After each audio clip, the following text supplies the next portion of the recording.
The Book of Esther, Chapter 1. Now it came to pass in the days of Ahasuerus. This is Ahasuerus which reigned from India even unto Ethiopia, over 127 provinces. That in those days when the king Ahasuerus sat on the throne of his kingdom, which was in Shushan the palace, in the 3rd year of his reign, he made a feast unto all his princes and his servants, the power of Persia and Media, the nobles and princes of the provinces, being before him. When he showed the riches of his glorious kingdom, and the honor of his excellent majesty many days, even 180 days, and when these days were expired, the king made a feast unto all the people that were present in Shushan the palace, both unto great and small, 7 days, in the court of the garden of the king's palace, where were white, green, and blue hangings, fastened with cords of fine linen, and purple to silver rings and pillars of marble. The beds were of gold and silver, upon a pavement of red and blue and white and black marble. And they gave them drink in vessels of gold, the vessels being diverse one from another, and royal wine in abundance, according to the state of the king. And the drinking was according to the law. None did compel. For so the king had appointed to all the officers of his house that they should do according to every man's pleasure. Also Vashti the queen made a feast for the women in the royal house which belonged to King Ahasuerus. On the 7th day, when the heart of the king was merry with wine, he commanded Mehuman, Biztha, Arbona, Bigtha, and Abagtha, Zethar, and Carcas, the 7 chamberlains that served in the presence of Ahasuerus the king, to bring Vashti the queen before the king with the crown royal, to show the people and the princes her beauty, for she was fair to look on. But the queen Vashti refused to come at the king's commandment by his chamberlains. Therefore was the king very wroth, and his anger burned in him. Then the king said to the wise men which knew the times, for so was the king's manner toward all that knew law and judgment. And the next unto him was Karshena, Shethar, Admatha, Tarshish, Mares, Marsena, and Memucan, the 7 princes of Persia and Media, which saw the king's face, and which sat the first in the kingdom. What shall we do unto the queen Vashti according to the law, because she hath not performed the commandment of King Ahasuerus by the chamberlains? And Memucan answered before the king and the princes, Vashti the queen hath not done wrong to the king only, but also to all the princes, and to all the people that are in all the provinces of the king Ahasuerus. For this deed of the queen shall come abroad unto all women, so that they shall despise their husbands in their eyes, when it shall be reported, the king Ahasuerus commanded Vashti the queen to be brought in before him, but she came not. Likewise shall the ladies of Persia and Media say this day unto all the king's princes, which have heard of the deed of the queen. Thus shall there arise too much contempt and wrath. If it please the king, let there go a royal commandment from him, and let it be written among the laws of the Persians and the Medes, that it be not altered, that Vashti come no more before King Ahasuerus, and let the king give her royal estate unto another, that is better than she. And when the king's decree which he shall make shall be published throughout all his empire, for it is great, all the wives shall give to their husbands honor, both to great and small. And the saying pleased the king and the princes, and the king did according to the word of Memucan. For he sent letters into all the king's provinces, into every province according to the writing thereof, and to every people after their language, that every man should bear rule in his own house, and that it should be published according to the language of every people.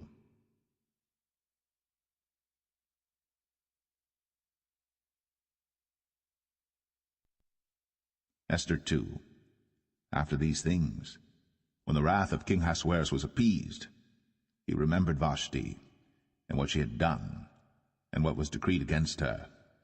Then said the king's servants that ministered unto him, Let there be fair young virgins sought for the king, and let the king appoint officers in all the provinces of his kingdom, that they may gather together all the fair young virgins unto Shushan the palace, to the house of the women, unto the custody of Hegai, the king's chamberlain, keeper of the women, and let their things for purification be given them. And let the maiden, which pleaseth the king, be queen instead of Vashti. And the thing pleased the king, and he did so. Now in Shushan the palace there was a certain Jew, whose name was Mordecai the son of Jair, the son of Shimei, the son of Kish, a Benjamite, who had been carried away from Jerusalem with the captivity which had been carried away with Jeconiah king of Judah, whom Nebuchadnezzar the king of Babylon had carried away. And he brought up Hadassah, that is Esther, his uncle's daughter, for she had neither father nor mother, and the maid was fair and beautiful, whom Mordecai, when her father and mother were dead, took for his own daughter. So it came to pass, when the king's commandment and his decree was heard, and when many maidens were gathered together unto Shushan the palace to the custody of Hegai, that Esther was brought also unto the king's house, to the custody of Hegai, keeper of the women. And the maiden pleased him, and she obtained kindness of him, and he speedily gave her her things for purification, with such things as belonged to her, and 7 maidens, which were meet to be given her, out of the king's house. And he preferred her and her maids unto the best place of the house of the women. Esther had not shown her people nor her kindred, for Mordecai had charged her that she should not show it. And Mordecai walked every day before the court of the women's house, to know how Esther did, and what should become of her. Now when every maid's turn was come to go in to King Ahasuerus, after that she had been 12 months, according to the manner of the women, for so were the days of their purifications accomplished, to wit, 6 months with oil of myrrh, and 6 months with sweet odors, and with other things for the purifying of the women. Then thus came every maiden unto the king.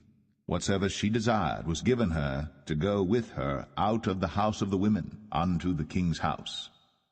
In the evening she went, and on the morrow she returned into the second house of the women, to the custody of Shashgaz, the king's chamberlain, which kept the concubines. She came in unto the king no more, except the king delighted in her, and that she were called by name.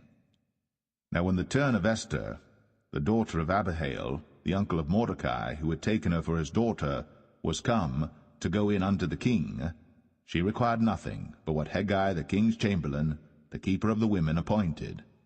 And Esther obtained favor in the sight of all them that looked upon her. So Esther was taken unto King Ahasuerus into his house royal in the 10th month, which is the month Tebeth, in the 7th year of his reign. And the king loved Esther above all the women, and she obtained grace and favor in his sight more than all the virgins, so that he set the royal crown upon her head, and made her queen instead of Vashti.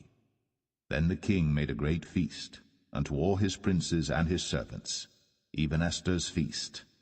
And he made a release to the provinces, and gave gifts according to the state of the king. And when the virgins were gathered together the second time, then Mordecai sat in the king's gate. Esther had not yet shown her kindred nor her people, as Mordecai had charged her. For Esther did the commandment of Mordecai, like as when she was brought up with him. In those days, while Mordecai sat in the king's gate, 2 of the king's chamberlains, Bigthan and Teresh, of those which kept the door, were wroth, and sought to lay hand on the king Ahasuerus. And the thing was known to Mordecai, who told it unto Esther the queen. And Esther certified the king thereof in Mordecai's name. And when inquisition was made of the matter, it was found out. Therefore they were both hanged on a tree, and it was written in the book of the Chronicles before the king.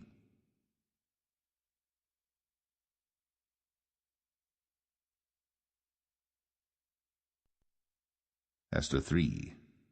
After these things did King Ahasuerus promote Haman, the son of Hammedatha the Agagite, and advanced him, and set his seat above all the princes that were with him. And all the king's servants that were in the king's gate bowed and reverenced Haman, for the king had so commanded concerning him. But Mordecai bowed not, nor did him reverence. Then the king's servants which were in the king's gate said unto Mordecai, Why transgressest thou the king's commandment?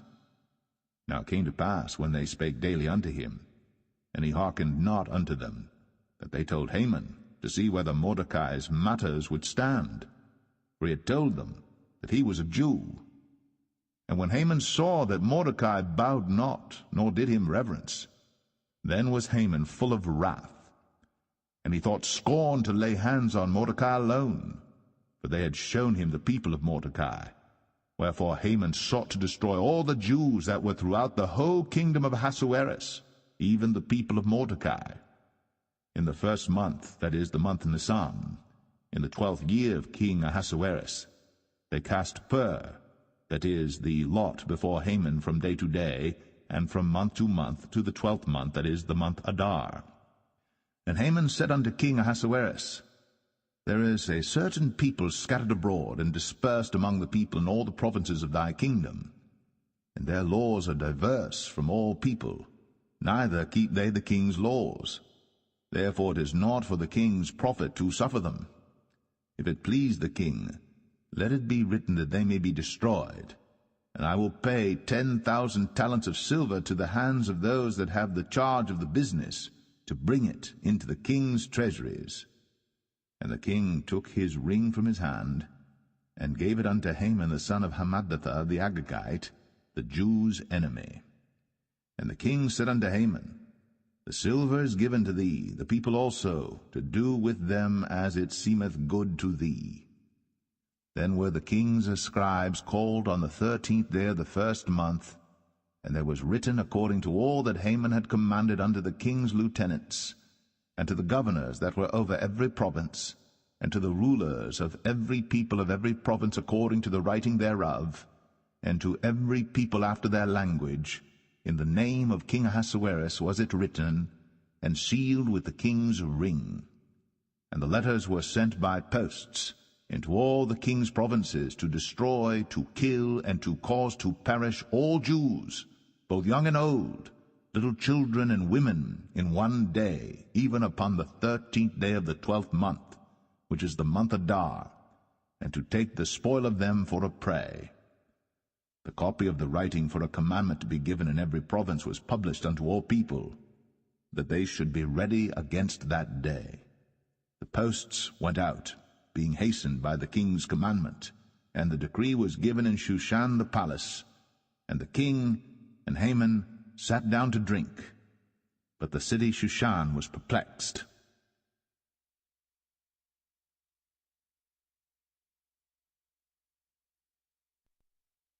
Esther 4.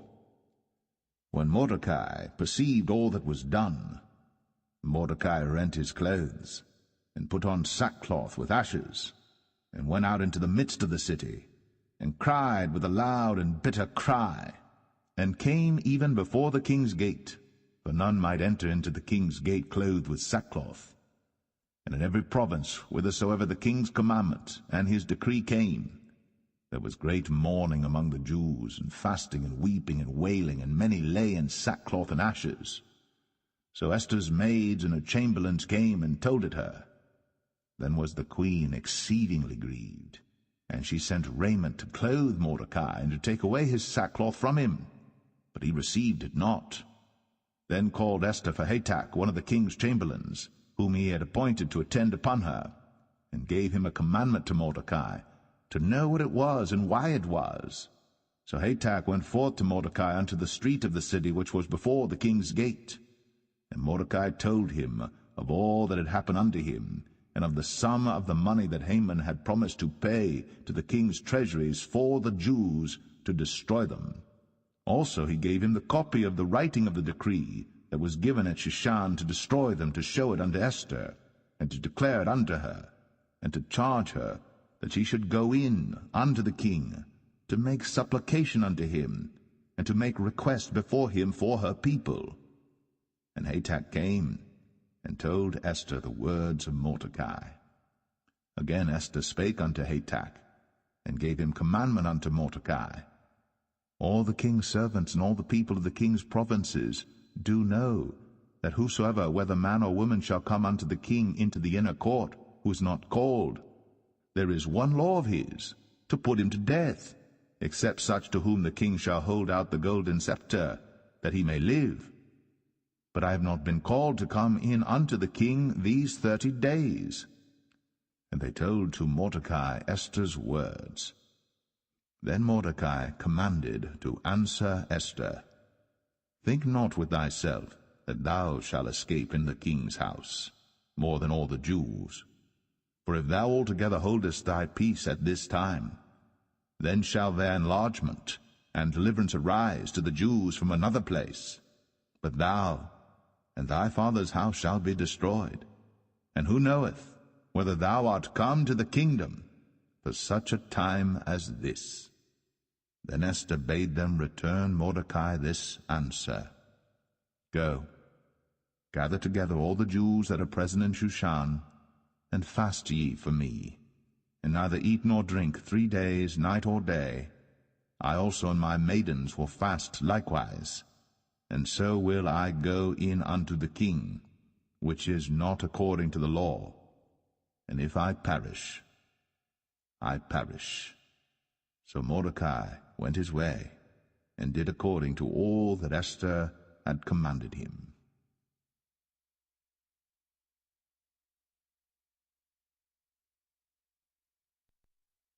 Esther 5.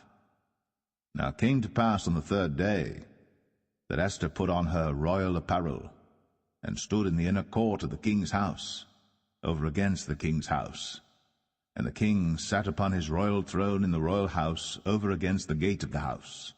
And it was so, when the king saw Esther the queen standing in the court, that she obtained favor in his sight. And the king held out to Esther the golden scepter that was in his hand. So Esther drew near, and touched the top of the scepter. Then said the king unto her, What wilt thou, Queen Esther? And what is thy request? It shall be even given thee to the half of the kingdom. And Esther answered, If it seem good unto the king, let the king and Haman come this day unto the banquet that I have prepared for him. Then the king said, Cause Haman to make haste, that he may do as Esther hath said. So the king and Haman came to the banquet that Esther had prepared. And the king said unto Esther at the banquet of wine, What is thy petition? And it shall be granted thee. And what is thy request? Even to the half of the kingdom it shall be performed. Then answered Esther, and said, My petition and my request is, if I have found favor in the sight of the king, and if it please the king to grant my petition, and to perform my request, let the king and Haman come to the banquet that I shall prepare for them, and I will do tomorrow as the king hath said. Then went Haman forth that day joyful and with a glad heart. But when Haman saw Mordecai in the king's gate, that he stood not up nor moved for him, he was full of indignation against Mordecai. Nevertheless Haman refrained himself. And when he came home, he sent and called for his friends, and Zeresh his wife. And Haman told them of the glory of his riches, and the multitude of his children, and all the things wherein the king had promoted him, and how he had advanced him above the princes and servants of the king. Haman said moreover, Yea, Esther the queen did let no man come in with the king unto the banquet that she had prepared, but myself, and tomorrow am I invited unto her also with the king. Yet all this availeth me nothing, so long as I see Mordecai the Jew sitting at the king's gate. Then said Zeresh his wife and all his friends unto him, Let a gallows be made of 50 cubits high, and tomorrow speak thou unto the king, that Mordecai may be hanged thereon. Then go thou in merrily with the king unto the banquet. And the thing pleased Haman, and he caused the gallows to be made.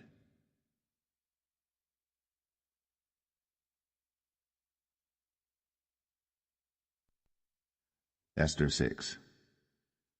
On that night could not the king sleep, and he commanded to bring the book of records of the Chronicles, and they were read before the king. And it was found written that Mordecai had told of Bigthana and Teresh, 2 of the king's chamberlains, the keepers of the door, who sought to lay hand on the king Ahasuerus. And the king said, What honor and dignity hath been done to Mordecai for this? Then said the king's servants that ministered unto him, There is nothing done for him. And the king said, Who is in the court? Now Haman was come into the outward court of the king's house, to speak unto the king, to hang Mordecai on the gallows that he had prepared for him. And the king's servants said unto him, Behold, Haman standeth in the court.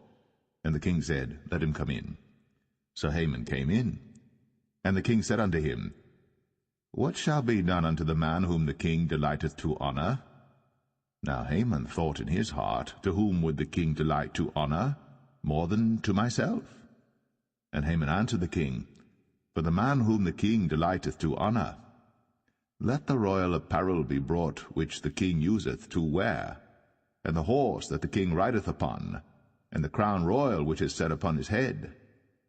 And let this apparel and horse be delivered to the hand of one of the king's most noble princes, that they may array the man withal whom the king delighteth to honor, and bring him on horseback through the street of the city, and proclaim before him, Thus shall it be done to the man whom the king delighteth to honor. And the king said to Haman, Make haste, and take the apparel and the horse, as thou hast said, and do even so to Mordecai the Jew, that sitteth at the king's gate. Let nothing fail of all that thou hast spoken. Then took Haman the apparel and the horse, and arrayed Mordecai, and brought him on horseback through the street of the city, and proclaimed before him, Thus shall it be done unto the man whom the king delighteth to honor. And Mordecai came again to the king's gate. But Haman hasted to his house mourning, and having his head covered. And Haman told Zeresh his wife, and all his friends, everything that had befallen him. Then said his wise men, and Zeresh his wife unto him, If Mordecai be of the seed of the Jews, before whom thou hast begun to fall, thou shalt not prevail against him, but shalt surely fall before him. And while they were yet talking with him, came the king's chamberlains, and hasted to bring Haman unto the banquet that Esther had prepared.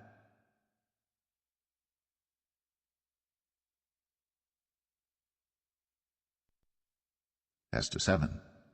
So the king and Haman came to banquet with Esther the queen.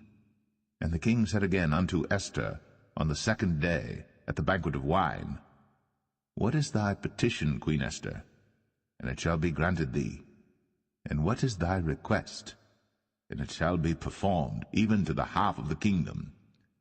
Then Esther the queen answered and said, If I have found favor in thy sight, O king, and if it please the king, let my life be given me at my petition, and my people at my request. For we are sold, I and my people, to be destroyed, to be slain, and to perish.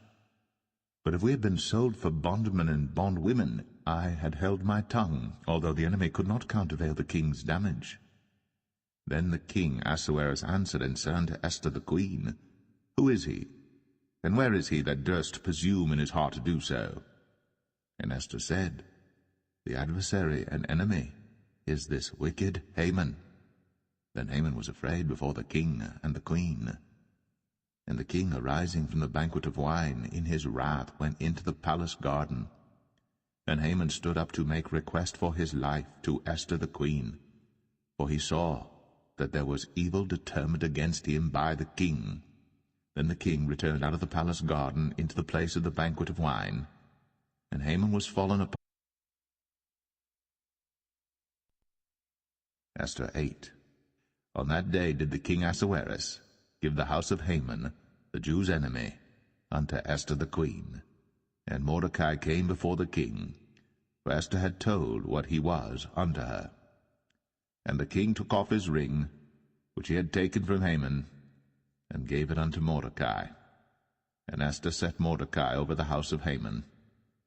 And Esther spake yet again before the king, and fell down at his feet, and besought him with tears to put away the mischief of Haman the Agagite, and his device that he had devised against the Jews. Then the king held out the golden scepter toward Esther. So Esther arose, and stood before the king, and said, If it please the king, And if I have found favor in his sight, and the things seem right before the king, and I be pleasing in his eyes, let it be written to reverse the letters devised by Haman, the son of Hammedatha, the Agagite, which he wrote to destroy the Jews, which are in all the king's provinces. For how can I endure to see the evil that shall come unto my people? Or how can I endure to see the destruction of my kindred?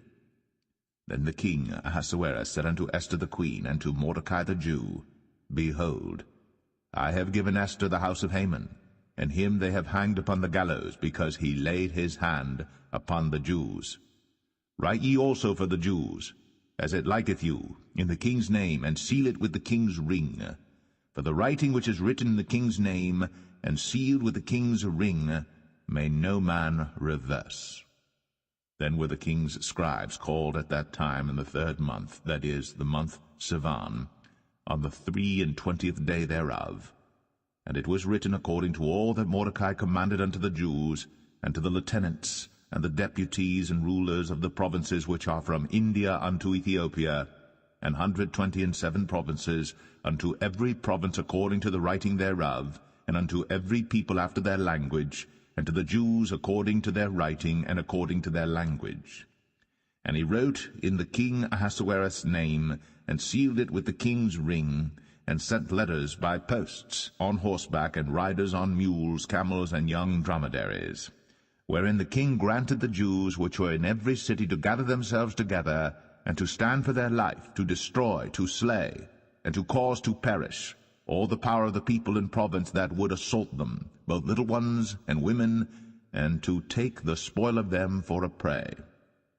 Upon one day in all the provinces of King Ahasuerus, namely, upon the 13th day of the 12th month, which is the month Adar, the copy of the writing for a commandment to be given in every province was published unto all people, and that the Jews should be ready against that day to avenge themselves on their enemies. So the posts that rode upon mules and camels went out, being hastened and pressed on by the king's commandment. And the decree was given at Shushan the palace. And Mordecai went out from the presence of the king in royal apparel of blue and white, and with a great crown of gold, and with a garment of fine linen and purple, and the city of Shushan rejoiced and was glad. The Jews had light, and gladness, and joy, and honor. And in every province, and in every city, whithersoever the king's commandment and his decree came, the Jews had joy and gladness, a feast and a good day. And many of the people of the land became Jews, for the fear of the Jews fell upon them.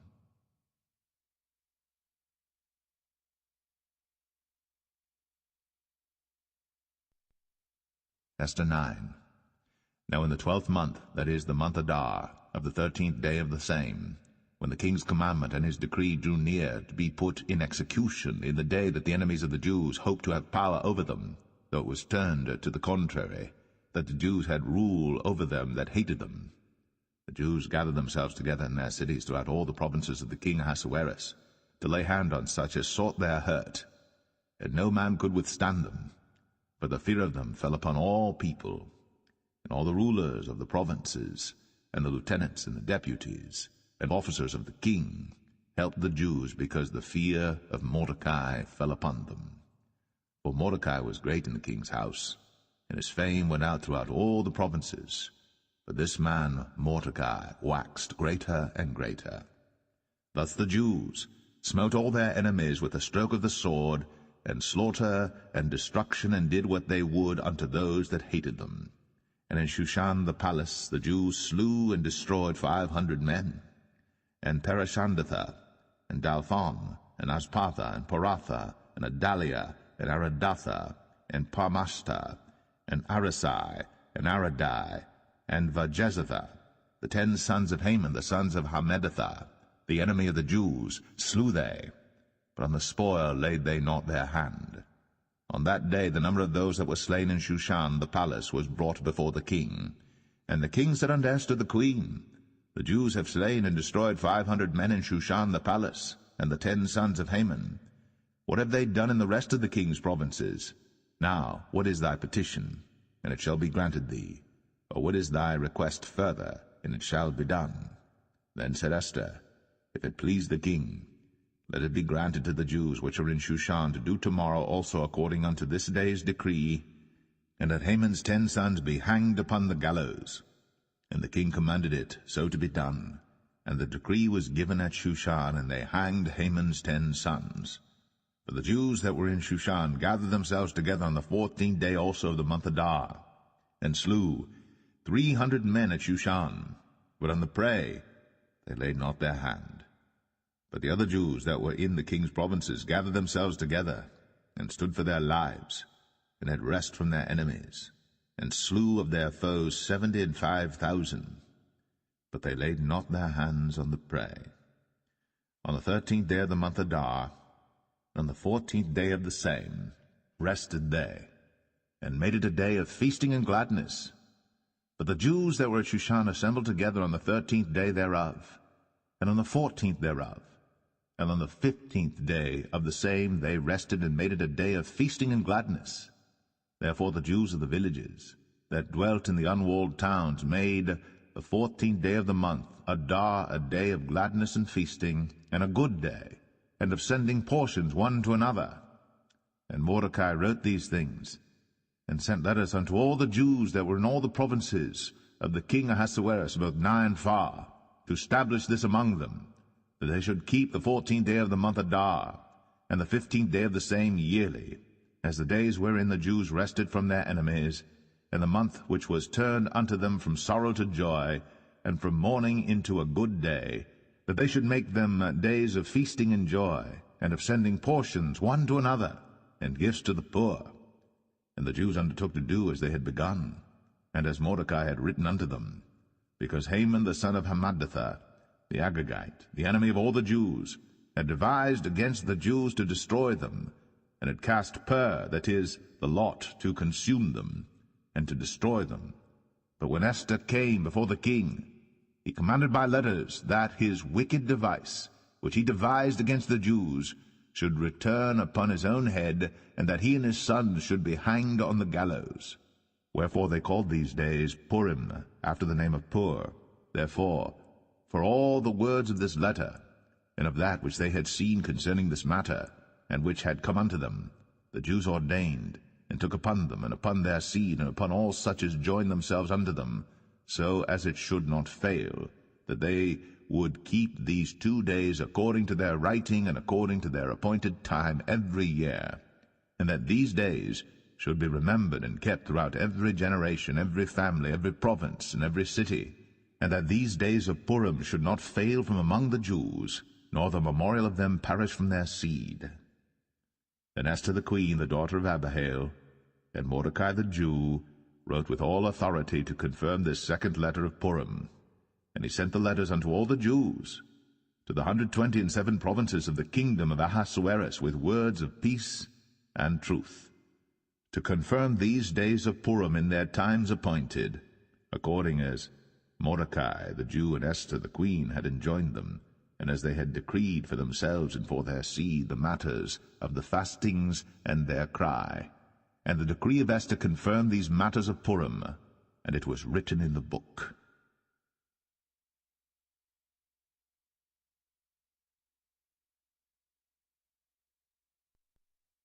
Esther 10. And the king Ahasuerus laid a tribute upon the land, and upon the isles of the sea, and all the acts of his power and of his might, and the declaration of the greatness of Mordecai, whereunto the king advanced him, are they not written in the book of the chronicles of the kings of Media and Persia? For Mordecai the Jew was next unto King Ahasuerus, and great among the Jews, and accepted of the multitude of his brethren, seeking the wealth of his people, and speaking peace to all his seed.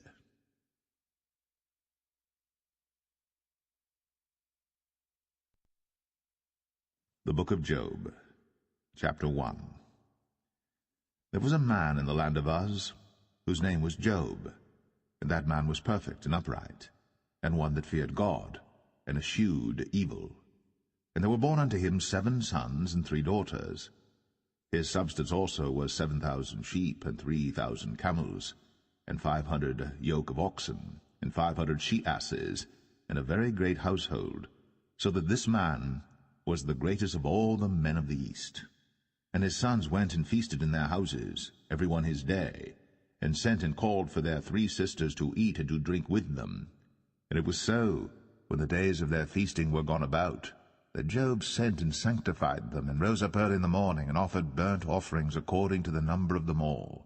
For Job said, It may be that my sons have sinned, and cursed God in their hearts. Thus did Job continually. Now there was a day when the sons of God came to present themselves before the Lord, and Satan came also among them. And the Lord said unto Satan, Whence comest thou? Then Satan answered the Lord and said, From going to and fro in the earth, and from walking up and down in it. And the Lord said unto Satan, Hast thou considered my servant Job, that there is none like him in the earth, a perfect and an upright man, one that feareth God, and escheweth evil? Then Satan answered the Lord, and said, Doth Job fear God for naught? Hast not thou made an hedge about him, and about his house, and about all that he hath on every side? Thou hast blessed the work of his hands, and his substance is increased in the land. But put forth thine hand now, and touch all that he hath, and he will curse thee to thy face. And the Lord said unto Satan, Behold, all that he hath is in thy power. Only upon himself put not forth thine hand. So Satan went forth from the presence of the Lord. And there was a day when his sons and his daughters were eating and drinking wine in their eldest brother's house. And there came a messenger unto Job, and said, The oxen were plowing, and the asses feeding beside them. And the Sabaeans fell upon them, and took them away. Yea, they have slain the servants with the edge of the sword. And I only am escaped alone to tell thee. While he was yet speaking, there came also another, and said, The fire of God is fallen from heaven, and hath burned up the sheep and the servants, and consumed them, and I only am escaped alone to tell thee. While he was yet speaking, there came also another, and said, The Chaldeans made out 3 bands, and fell upon the camels, and have carried them away, yea, and slain the servants with the edge of the sword, and I only have escaped alone to tell thee. While he was yet speaking, there came also another, and said, Thy sons and thy daughters were eating and drinking wine in their eldest brother's house, and behold, there came a great wind from the wilderness, and smote the 4 corners of the house, and it fell upon the young men, and they are dead. And I only am escaped alone to tell thee. Then Job arose, and rent his mantle, and shaved his head, and fell down upon the ground, and worshipped, and said, Naked came I out of my mother's womb, and naked shall I return thither. The Lord gave, and the Lord hath taken away. Blessed be the name of the Lord. In all this, Job sinned not, nor charged God foolishly.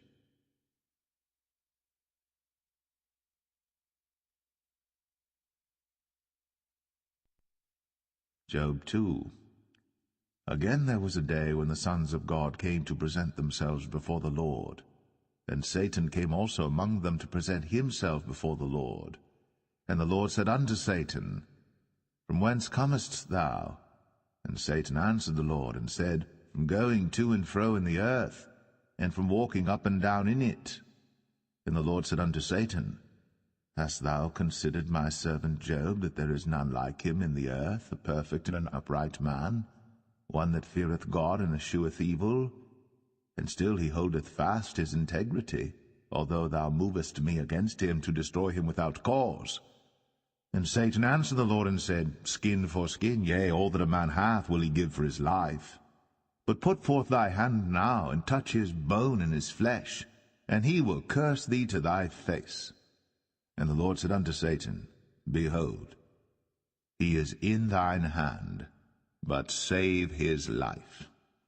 So went Satan forth from the presence of the Lord, and smote Job with sore boils, from the sole of his foot unto his crown.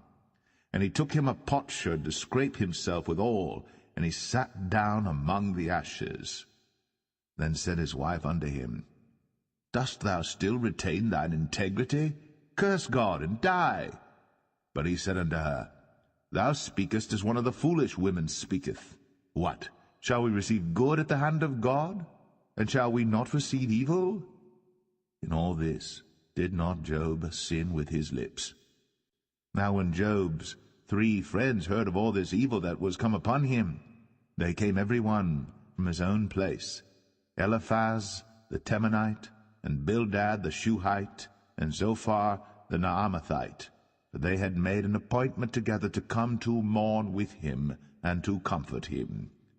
And when they lifted up their eyes afar off, and knew him not, they lifted up their voice and wept. And they rent every one his mantle, and sprinkled dust upon their heads toward heaven.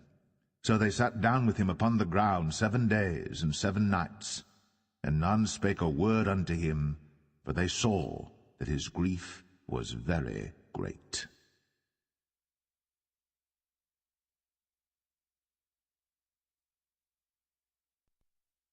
Job 3. After this opened Job his mouth, and cursed his day.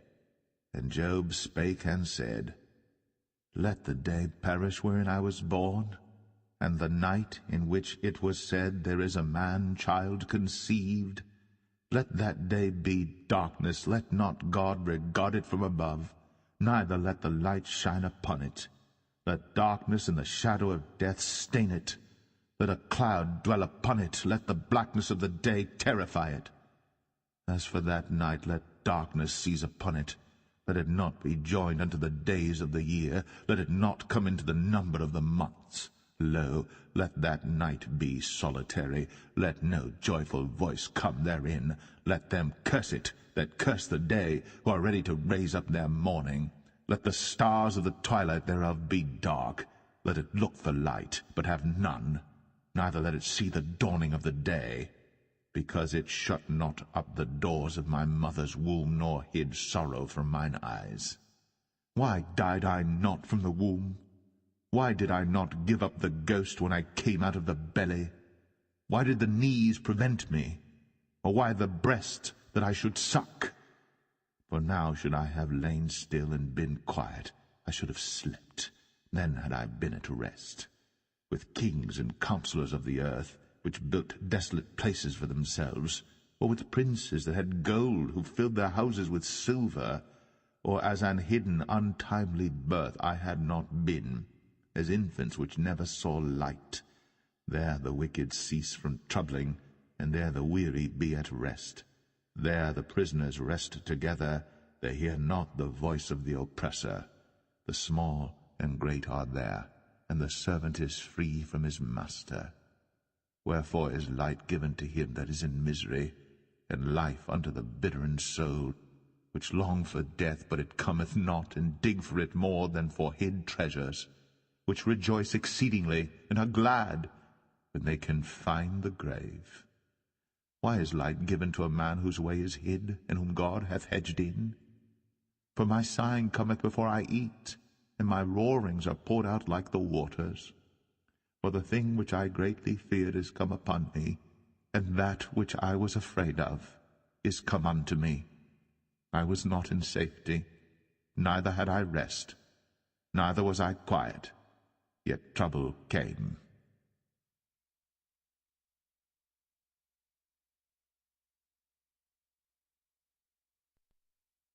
Job 4.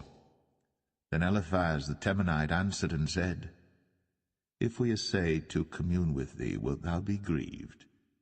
But who can withhold himself from speaking? Behold, thou hast instructed many, and thou hast strengthened the weak hands. Thy words have upholden him that was falling, and thou hast strengthened the feeble knees. But now it is come upon thee, and thou faintest. It toucheth thee, and thou art troubled. Is not this thy fear, thy confidence, thy hope, and the uprightness of thy ways? Remember, I pray thee, who ever perished being innocent? Or where were the righteous cut off? Even as I have seen, they that plough iniquity and sow wickedness reap the same. By the blast of God they perish, and by the breath of his nostrils are they consumed. The roaring of the lion, and the voice of the fierce lion, and the teeth of the young lions are broken. The old lion perisheth for lack of prey, and the stout lion's whelps are scattered abroad. Now a thing was secretly brought to me, and mine ear received a little thereof, in thoughts from the visions of the night, when deep sleep falleth on men. Fear came upon me, and trembling, which made all my bones to shake. Then a spirit passed before my face. The hair of my flesh stood up, it stood still, but I could not discern the form thereof. An image was before mine eyes. There was silence, and I heard a voice saying, Shall mortal man be more just than God? Shall a man be more pure than his Maker? Behold, he put no trust in his servants, and his angels he charged with folly. How much less in them that dwell in houses of clay, whose foundation is in the dust, which are crushed before the moth. They are destroyed from morning to evening. They perish forever, without any regarding it. Doth not their excellency which is in them go away? They die, even without wisdom.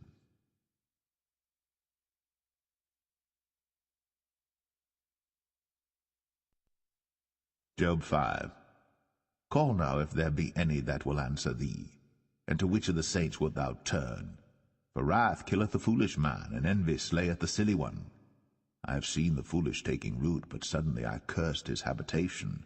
His children are far from safety, and they are crushed in the gate, neither is there any to deliver them.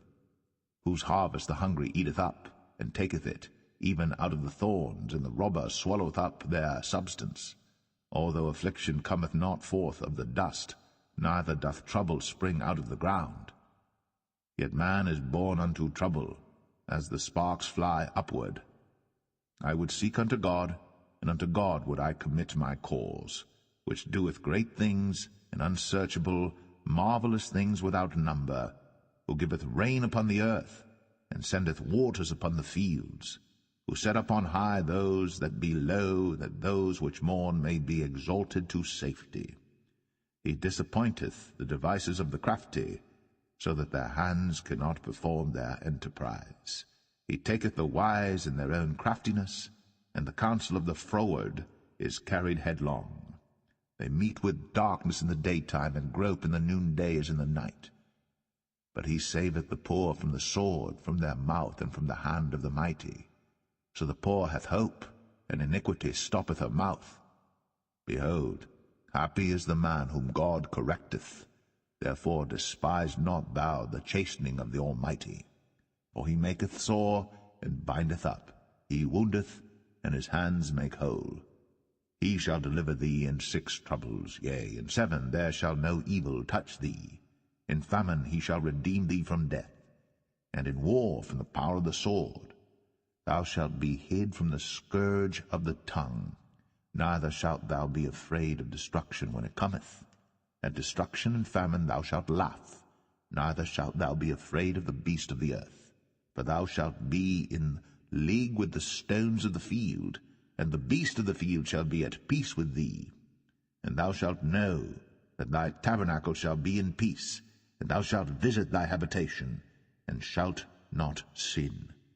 Thou shalt know also that thy seed shall be great, and thine offspring as the grass of the earth.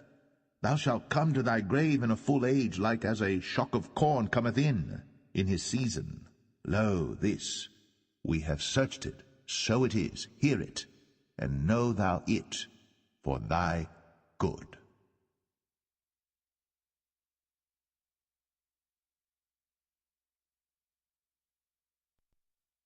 Job 6. But Job answered and said, Oh, that my grief were thoroughly weighed, and my calamity laid in the balances together. For now it would be heavier than the sand of the sea. Therefore my words are swallowed up. For the arrows of the Almighty are within me, the poison whereof drinketh up my spirit. The terrors of God do set themselves in array against me. Doth the wild ass bray when he hath grass, or loweth the ox over his fodder? Can that which is unsavory be eaten without salt, or is there any taste in the white of an egg? The things that my soul refused to touch are as my sorrowful meat. Oh, that I might have my request, and that God would grant me the thing that I long for. Even that it would please God to destroy me, that he would let loose his hand and cut me off. Then should I yet have comfort, yea, I would harden myself in sorrow. Let him not spare, for I have not concealed the words of the Holy One. What is my strength that I should hope, and what is mine end that I should prolong my life? Is my strength the strength of stones, or is my flesh of brass? Is not my help in me, and is wisdom driven quite from me? To him that is afflicted pity should be shown from his friend. But he forsaketh the fear of the Almighty. My brethren have dealt deceitfully as a brook, and as the stream of brooks they pass away, which are blackish by reason of the ice, and wherein the snow is hid. What time they wax warm, they vanish. When it is hot, they are consumed out of their place. The paths of their way are turned aside. They go to nothing and perish. The troops of Tema looked. The companies of Sheba waited for them. They were confounded because they had hoped. They came thither and were ashamed. For now ye are nothing. Ye see my casting down and are afraid. Did I say, bring unto me, or give a reward for me of your substance, or deliver me from the enemy's hand, or redeem me from the hand of the mighty? Teach me, and I will hold my tongue, and cause me to understand wherein I have erred. How forcible are right words! But what doth your arguing reprove? Do ye imagine to reprove words, and the speeches of one that is desperate, which are as wind? Yea, ye overwhelm the fatherless, and ye dig a pit for your friend. Now therefore be content, look upon me, for it is evident unto you if I lie. Return, I pray you, let it not be iniquity. Yea, return again, my righteousness is in it. Is there iniquity in my tongue? Cannot my taste discern perverse things?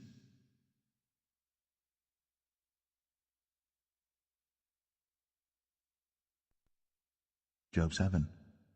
Is there not an appointed time to man upon earth? Are not his days also like the days of an hireling? As a servant earnestly desireth the shadow, and as an hireling looketh for the reward of his work, so am I made to possess months of vanity, and wearisome nights are appointed to me. When I lie down, I say, when shall I arise, and the night be gone? And I am full of tossings to and fro unto the dawning of the day. My flesh is clothed with worms and clods of dust. My skin is broken and become loathsome. My days are swifter than a weaver's shuttle, and are spent without hope. Oh, remember that my life is wind. Mine eye shall no more see good. The eye of him that hath seen me shall see me no more. Thine eyes are upon me, and I am not. As the cloud is consumed and vanisheth away, so he that goeth down to the grave shall come up no more. He shall return no more to his house, neither shall his place know him any more. Therefore I will not refrain my mouth. I will speak in the anguish of my spirit. I will complain in the bitterness of my soul. Am I a sea or a whale, that thou settest a watch over me? When I say, my bed shall comfort me, my couch shall ease my complaint, then thou scarest me with dreams, and terrifiest me through visions, so that my soul chooseth strangling and death rather than my life. I loathe it. I would not live always. Let me alone, for my days are vanity. What is man that thou shouldst magnify him, and that thou shouldst set thine heart upon him, and that thou shouldst visit him every morning, and try him every moment? How long wilt thou not depart from me, nor let me alone, till I swallow down my spittle? I have sinned. What shall I do unto thee, O thou preserver of men? Why hast thou set me as a mark against thee, so that I am a burden to myself? And why dost thou not pardon my transgression and take away my iniquity? For now shall I sleep in the dust, and thou shalt seek me in the morning, but I shall not be.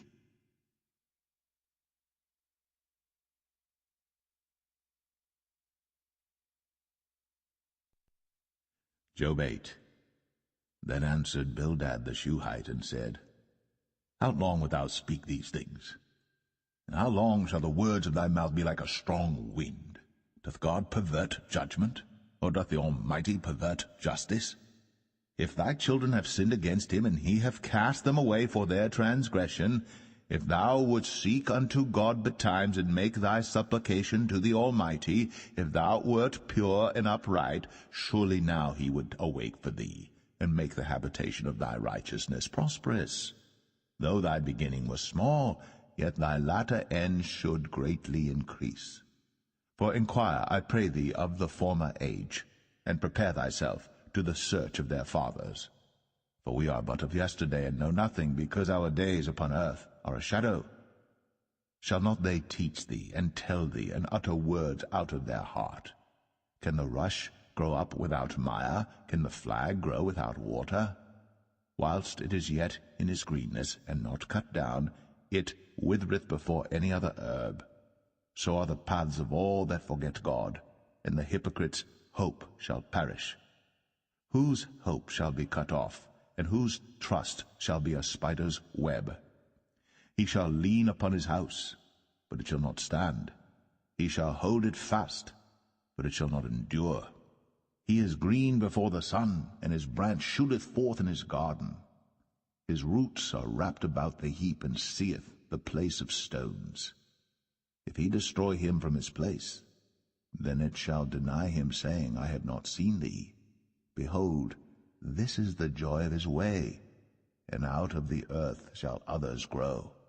Behold, God will not cast away a perfect man, neither will he help the evildoers, till he fill thy mouth with laughing, and thy lips with rejoicing. They that hate thee shall be clothed with shame, and the dwelling place of the wicked shall come to naught.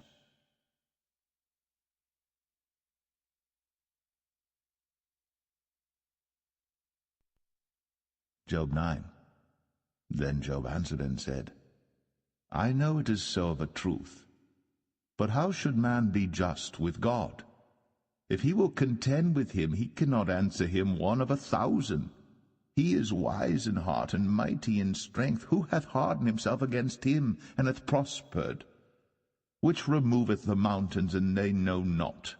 Which overturneth them in his anger? Which shaketh the earth out of her place, and the pillars thereof tremble? Which commandeth the sun, and it riseth not, and sealeth up the stars? Which alone spreadeth out the heavens, and treadeth upon the waves of the sea? Which maketh Arcturus, Orion, and Pleiades, and the chambers of the south? Which doeth great things past finding out, yea, and wonders without number? Lo, he goeth by me, and I see him not. He passeth on also, but I perceive him not. Behold, he taketh away. Who can hinder him? Who will say unto him, What doest thou? If God will not withdraw his anger, the proud helpers do stoop under him. How much less shall I answer him, and choose out my words to reason with him? Whom, though I were righteous, yet would I not answer, but I would make supplication to my judge. If I had called, and he had answered me, yet would I not believe that he had hearkened unto my voice. For he breaketh me with a tempest, and multiplieth my wounds without cause. He will not suffer me to take my breath, but filleth me with bitterness. If I speak of strength, lo, he is strong. And if of judgment, who shall set me a time to plead? If I justify myself, mine own mouth shall condemn me. If I say I am perfect, it shall also prove me perverse. Though I were perfect, yet would I not know my soul. I would despise my life. This is one thing, therefore I said it. He destroyeth the perfect and the wicked. If the scourge slay suddenly, he will laugh at the trial of the innocent. The earth is given into the hand of the wicked. He covereth the faces of the judges thereof. If not, where and who is he? Now my days are swifter than a post. They flee away. They see no good. They are passed away as the swift ships, as the eagle that hasteth to the prey. If I say, I will forget my complaint, I will leave off my heaviness, and comfort myself. I am afraid of all my sorrows. I know that thou wilt not hold me innocent. If I be wicked, why then labor I in vain? If I wash myself with snow water, and make my hands never so clean, yet shalt thou plunge me in the ditch, and mine own clothes shall abhor me. For he is not a man as I am, that I should answer him, and we should come together in judgment. Neither is there any daysman betwixt us, that might lay his hand upon us both. Let him take his rod away from me, and let not his fear terrify me. Then would I speak, and not fear him. But it is not so with me.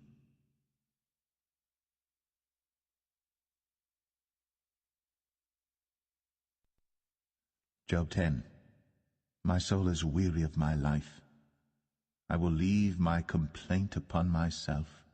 I will speak in the bitterness of my soul. I will say unto God, do not condemn me. Show me wherefore thou contendest with me. Is it good unto thee that thou shouldst oppress, that thou shouldst despise the work of thine hands, and shine upon the counsel of the wicked? Hast thou eyes of flesh, or seest thou as man seeth?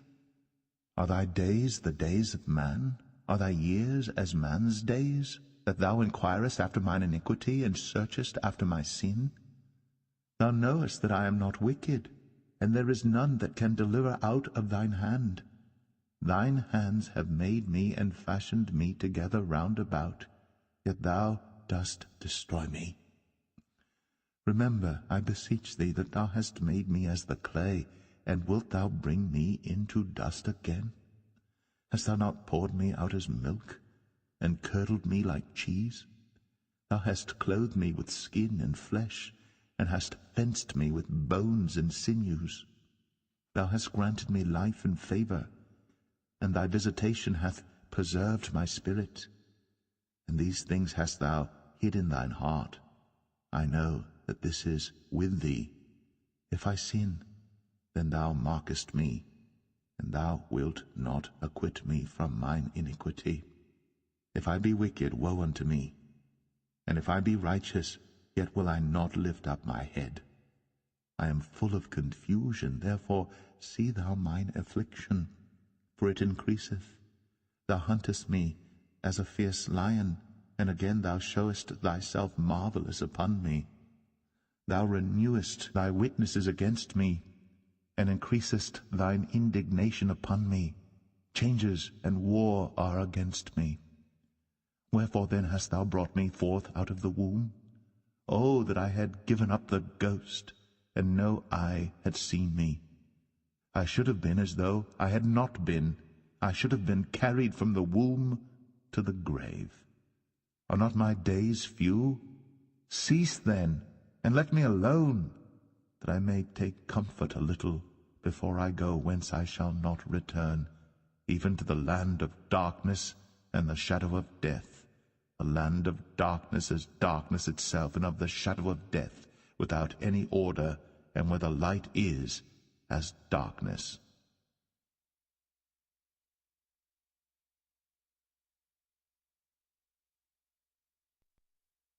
Job 11. Then answered Zophar the Naamathite, and said, Should not the multitude of words be answered? And should a man full of talk be justified? Should thy lies make men hold their peace? And when thou mockest, shall no man make thee ashamed? For thou hast said, My doctrine is pure, and I am clean in thine eyes. But oh, that God would speak and open his lips against thee, and that he would show thee the secrets of wisdom, that they are double to that which is, therefore that God exacto, will he not then consider it? For vain man would be wise, though man be born like a wild ass's coat. If thou prepare thine heart, and stretch out thine hands toward him, if iniquity be in thine hand, put it far away, and let not wickedness dwell in thy tabernacles.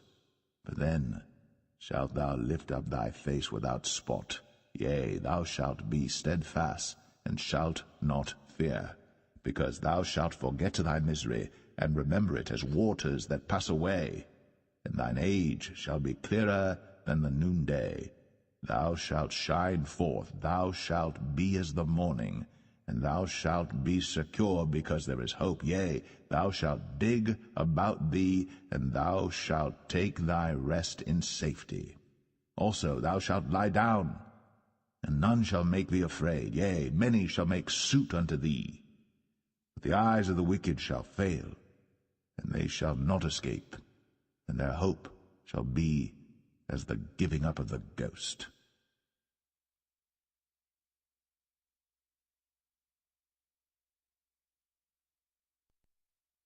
Job 12. And Job answered and said, No doubt, but ye are the people, and wisdom shall die with you. But I have understanding as well as you. I am not inferior to you, yea, who knoweth not such things as these? I am as one mocked of his neighbor, who calleth upon God, and he answereth him. The just upright man is laughed to scorn. He that is ready to slip with his feet is as a lamp despised in the thought of him that is at ease. The tabernacles of robbers prosper, and they that provoke God are secure, into whose hand God bringeth abundantly. But ask now the beasts, and they shall teach thee, and the fowls of the air, and they shall tell thee, or speak to the earth, and it shall teach thee, and the fishes of the sea shall declare unto thee. Who knoweth not in all these that the hand of the Lord hath wrought this, in whose hand is the soul of every living thing, and the breath of all mankind? Doth not the ear try words, and the mouth taste his meat? With the ancient is wisdom, and in length of days understanding. With him is wisdom and strength. He hath counsel and understanding. Behold, he breaketh down, and it cannot be built again. He shutteth up a man, and there can be no opening. Behold, he withholdeth the waters, and they dry up. Also he sendeth them out, and they overturn the earth. With him is strength and wisdom. The deceived and the deceiver are his. He leadeth counselors away spoiled, and maketh the judges fools. He looseth the bond of kings, and girdeth their loins with a girdle. He leadeth princes away spoiled, and overthroweth the mighty. He removeth away the speech of the trusty, and taketh away the understanding of the aged. He poureth contempt upon princes, and weakeneth the strength of the mighty. He discovereth deep things out of darkness, and bringeth out to light the shadow of death. He increaseth the nations, and destroyeth them. He enlargeth the nations, and straiteneth them again. He taketh away the heart of the chief of the people of the earth, and causeth them to wander in a wilderness where there is no way. They grope in the dark without light, and he maketh them to stagger like a drunken man.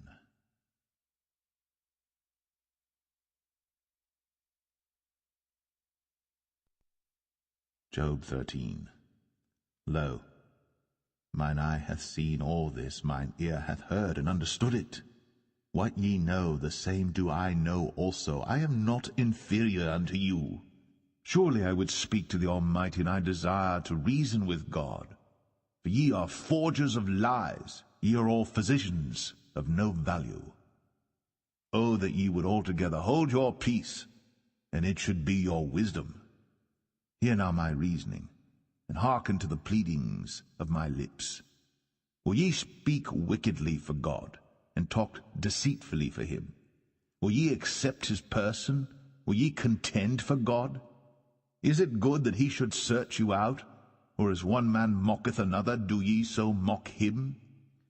He will surely reprove you if ye do secretly accept persons. Shall not his excellency make you afraid, and his dread fall upon you? Your remembrances are like unto ashes, your bodies to bodies of clay. Hold your peace, let me alone, that I may speak, and let come on me what will. Wherefore do I take my flesh in my teeth, and put my life in mine hand? Though he slay me, yet will I trust in him. But I will maintain mine own ways before him. He also shall be my salvation. For an hypocrite shall not come before him. Hear diligently my speech, and my declaration with your ears. Behold now, I have ordered my cause.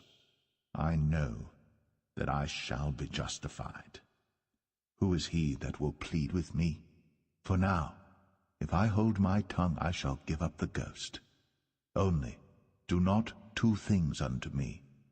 Then will I not hide myself from thee. Withdraw thine hand far from me, and let not thy dread make me afraid. Then call thou, and I will answer. Or let me speak, and answer thou me. How many are mine iniquities and sins?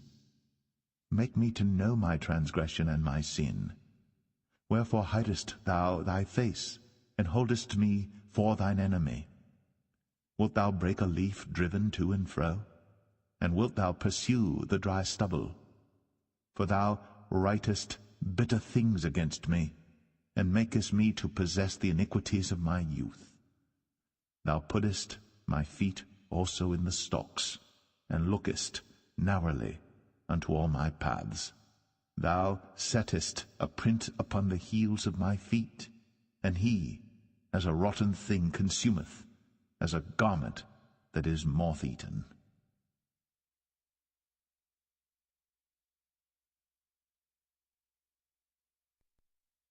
Job 14. Man that is born of a woman is of few days, and full of trouble. He cometh forth like a flower, and is cut down. He fleeth also as a shadow, and continueth not. And dost thou open thine eyes upon such an one, and bringest me into judgment with thee? Who can bring a clean thing out of an unclean? Not one. Seeing his days are determined, the number of his months are with thee. Thou hast appointed his bounds that he cannot pass. Turn from him, that he may rest, till he shall accomplish as an hireling his day. For there is hope of a tree, if it be cut down, that it will sprout again, and that the tender branch thereof will not cease. Though the root thereof wax old in the earth, and the stalk thereof die in the ground, yet through the scent of the water it will bud, and bring forth boughs like a plant. But man dieth and wasteth away, yea, man giveth up the ghost. And where is he? As the waters fail from the sea, and the flood decayeth and drieth up, so man lieth down and riseth not, till the heavens be no more. They shall not awake, nor be raised out of their sleep. Oh, that thou wouldst hide me in the grave, that thou wouldst keep me secret, until thy wrath be past, that thou wouldst appoint me a set time and remember me. If a man die, shall he live again? All the days of my appointed time will I wait, till my change come. Thou shalt call, and I will answer thee. Thou wilt have a desire to the work of thine hands. For now thou numberest my steps. Dost thou not watch over my sin? My transgression is sealed up in a bag, and thou sewest up mine iniquity. And surely the mountain falling cometh to naught, and the rock is removed out of his place. The waters wear the stones. Thou washest away the things which grow out of the dust of the earth, and thou destroyest the hope of man. Thou prevailest for ever against him, and he passeth. Thou changest his countenance, and sendest him away. His sons come to honor, and he knoweth it not, and they are brought low, but he perceiveth it not of them. But his flesh upon him shall have pain, and his soul within him shall mourn.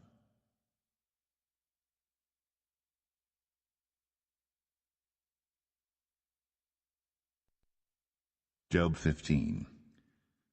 Then answered Eliphaz the Temanite, and said, Should a wise man utter vain knowledge, and fill his belly with the east wind? Should he reason with unprofitable talk, or with speeches wherewith he can do no good? Yea, thou castest off fear, and restrainest prayer before God. For thy mouth uttereth thine iniquity, and thou choosest the tongue of the crafty. Thine own mouth condemneth thee, and not I. Yea, thine own lips testify against thee. Art thou the first man that was born, or wast thou made before the hills? Hast thou heard the secret of God, and dost thou restrain wisdom to thyself? What knowest thou that we know not? What understandest thou which is not in us? With us are both the grey-headed and very aged men, much elder than thy father. Are the consolations of God small with thee? Is there any secret thing with thee? Why doth thine heart carry thee away? And what do thy eyes wink at, that thou turnest thy spirit against God, and lettest such words go out of thy mouth? What is man that he should be clean, and he which is born of a woman that he should be righteous? Behold, he putteth no trust in his saints, yea, the heavens are not clean in his sight.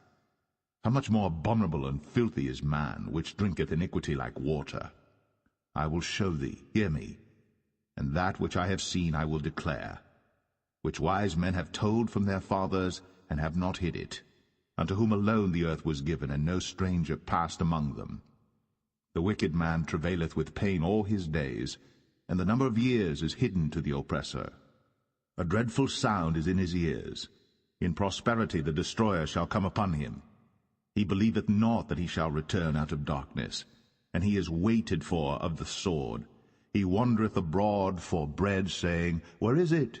He knoweth that the day of darkness is ready at his hand. Trouble and anguish shall make him afraid. They shall prevail against him as a king ready to the battle. For he stretcheth out his hand against God, and strengtheneth himself against the Almighty. He runneth upon him, even on his neck, upon the thick bosses of his bucklers, because he covereth his face with his fatness, and maketh collops of fat on his flanks. And he dwelleth in desolate cities, and in houses which no man inhabiteth, which are ready to become heaps. He shall not be rich, neither shall his substance continue, neither shall he prolong the perfection thereof upon the earth. He shall not depart out of darkness. The flame shall dry up his branches, and by the breath of his mouth shall he go away. Let not him that is deceived trust in vanity, for vanity shall be his recompense. It shall be accomplished before his time, and his branch shall not be green. He shall shake off his unripe grape as the vine, and shall cast off his flower as the olive. For the congregation of hypocrites shall be desolate, and fire shall consume the tabernacles of bribery. They conceive mischief, and bring forth vanity, and their belly prepareth deceit.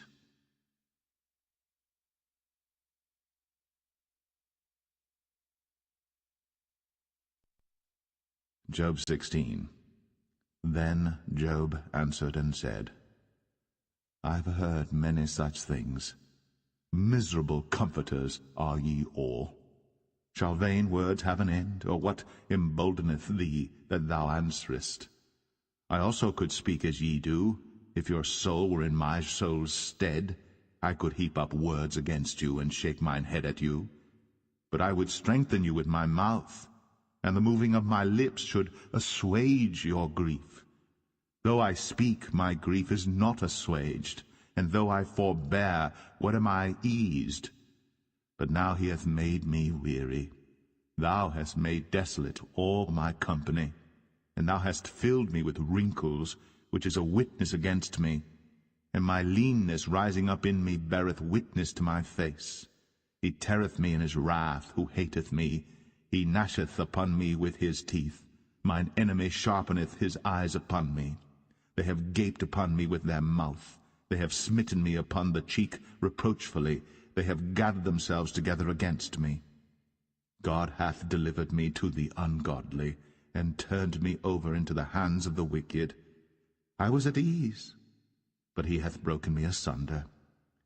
He hath also taken me by my neck, and shaken me to pieces, and set me up for his mark. His archers compass me round about. He cleaveth my reins asunder, and doth not spare. He poureth out my gall upon the ground. He breaketh me with breach upon breach. He runneth upon me like a giant.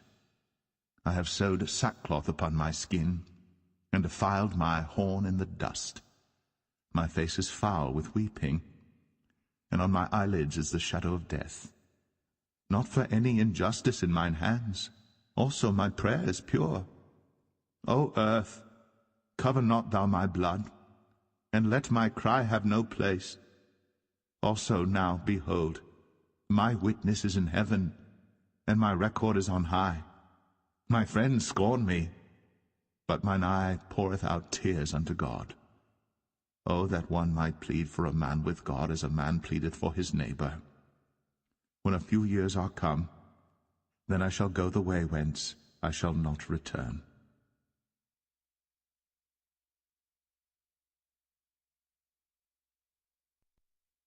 Job 17. My breath is corrupt, my days are extinct, the graves are ready for me. Are there not mockers with me? And doth not mine eye continue in their provocation? Lay down now, put me in the surety with thee. Who is he that will strike hands with me? For thou hast hid their heart from understanding. Therefore shalt thou not exalt them. He that speaketh flattery to his friends, even the eyes of his children shall fail. He hath made me also a byword of the people, and aforetime I was as a tabret. Mine eye also is dim by reason of sorrow, and all my members are as a shadow.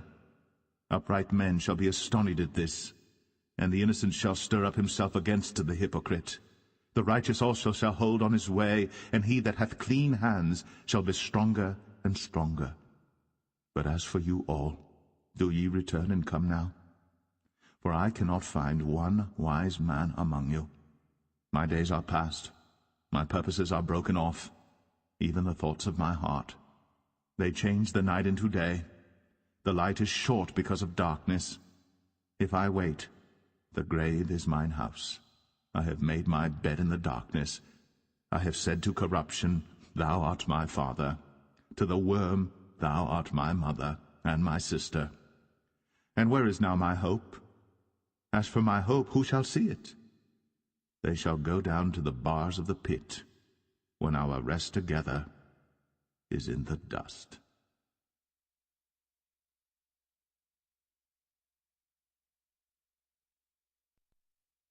Job 18.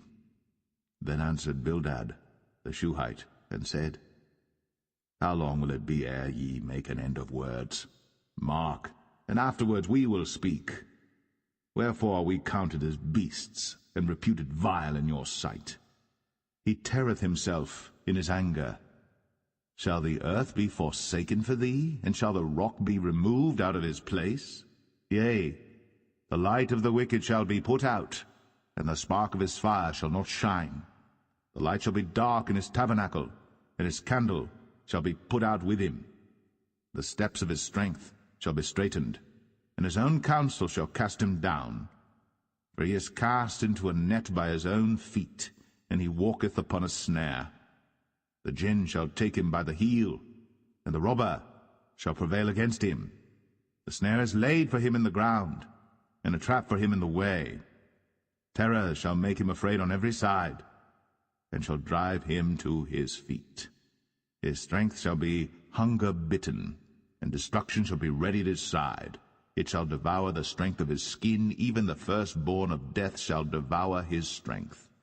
His confidence shall be rooted out of his tabernacle, and it shall bring him to the king of terrors. It shall dwell in his tabernacle, because it is none of his. Brimstone shall be scattered upon his habitation. His roots shall be dried up beneath, and above shall his branch be cut off.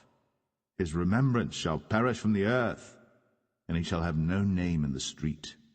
He shall be driven from light into darkness, and chased out of the world. He shall neither have son nor nephew among his people, nor any remaining in his dwellings. They that come after him shall be astonied at his day, as they that went before were affrighted. Surely such are the dwellings of the wicked, and this is the place of him that knoweth not God.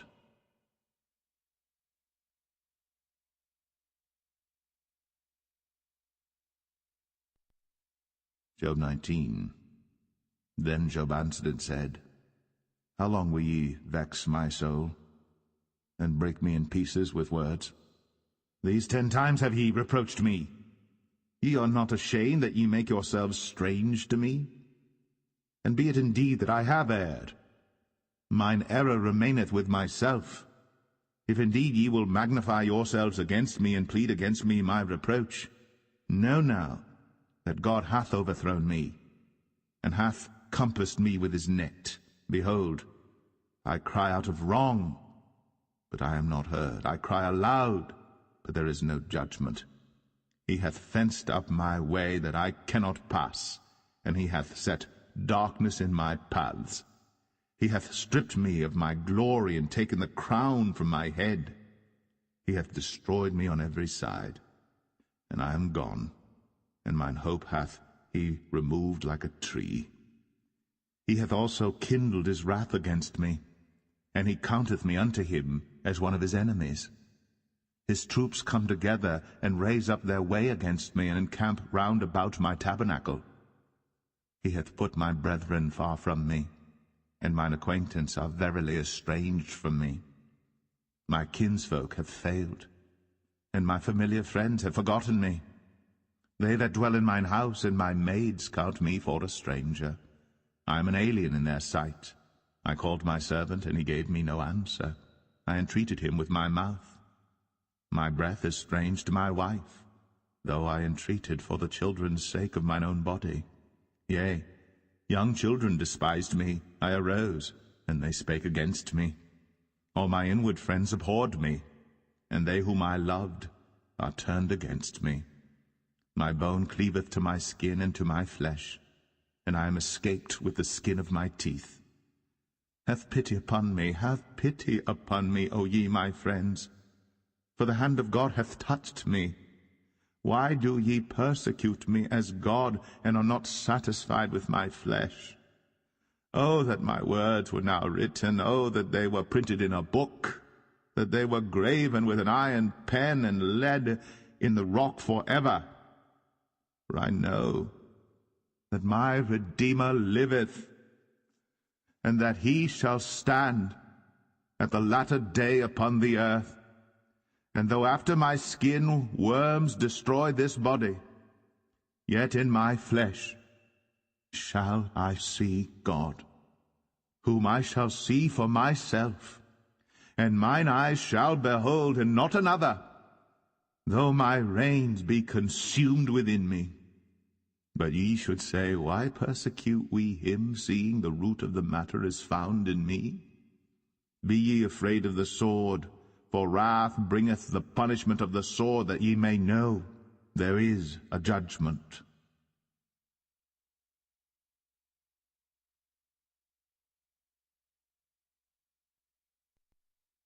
Job 20. Then answered Zophar the Naamathite, and said, Therefore do my thoughts cause me to answer, and for this I make haste.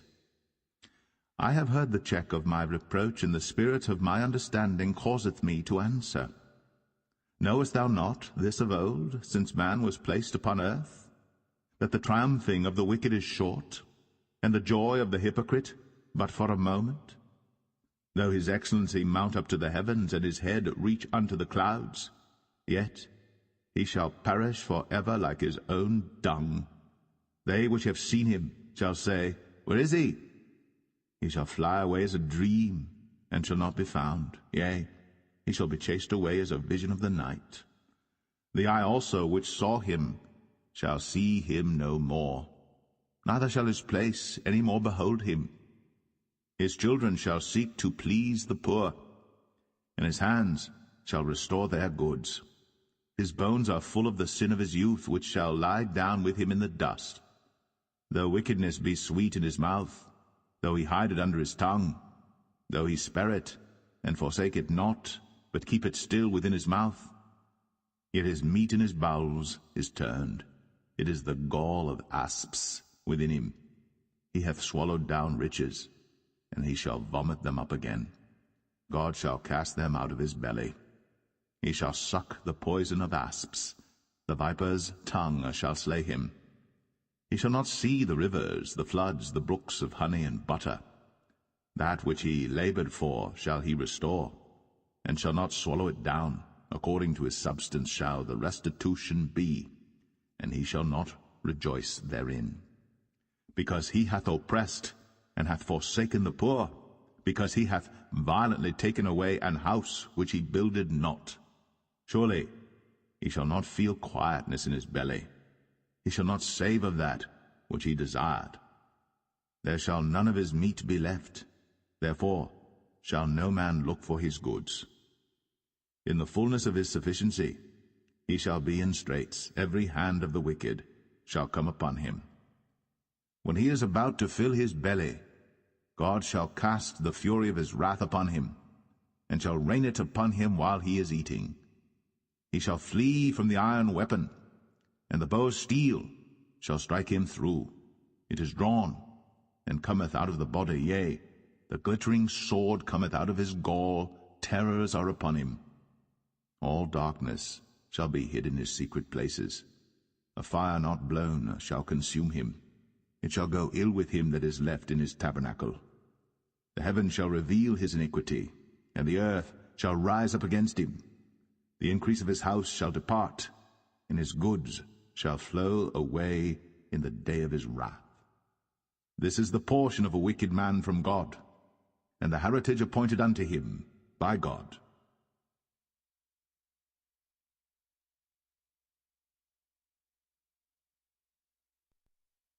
Job 21. But Job answered and said, Hear diligently my speech, and let this be your consolations. Suffer me that I may speak, and after that I have spoken, mock on. As for me, is my complaint to man? And if it were so, why should not my spirit be troubled? Mark me, and be astonished, and lay your hand upon your mouth. Even when I remember, I am afraid, and trembling taketh hold on my flesh. Wherefore do the wicked live, become old, yea, are mighty in power? Their seed is established in their sight with them, and their offspring before their eyes. Their houses are safe from fear, neither is the rod of God upon them. Their bull gendereth and faileth not. Their cow calveth, and casteth not her calf. They send forth their little ones like a flock, and their children dance. They take the timbrel and harp, and rejoice at the sound of the organ. They spend their days in wealth, and in a moment go down to the grave. Therefore they say unto God, Depart from us, for we desire not the knowledge of thy ways. What is the Almighty that we should serve him? And what profit should we have if we pray unto him? Lo, their good is not in their hand. The counsel of the wicked is far from me. How oft is the candle of the wicked put out, and how oft cometh their destruction upon them. God distributeth sorrows in his anger. They are as stubble before the wind, and as chaff that the storm carrieth away. God layeth up his iniquity for his children. He rewardeth him, and he shall know it. His eyes shall see his destruction, and he shall drink of the wrath of the Almighty.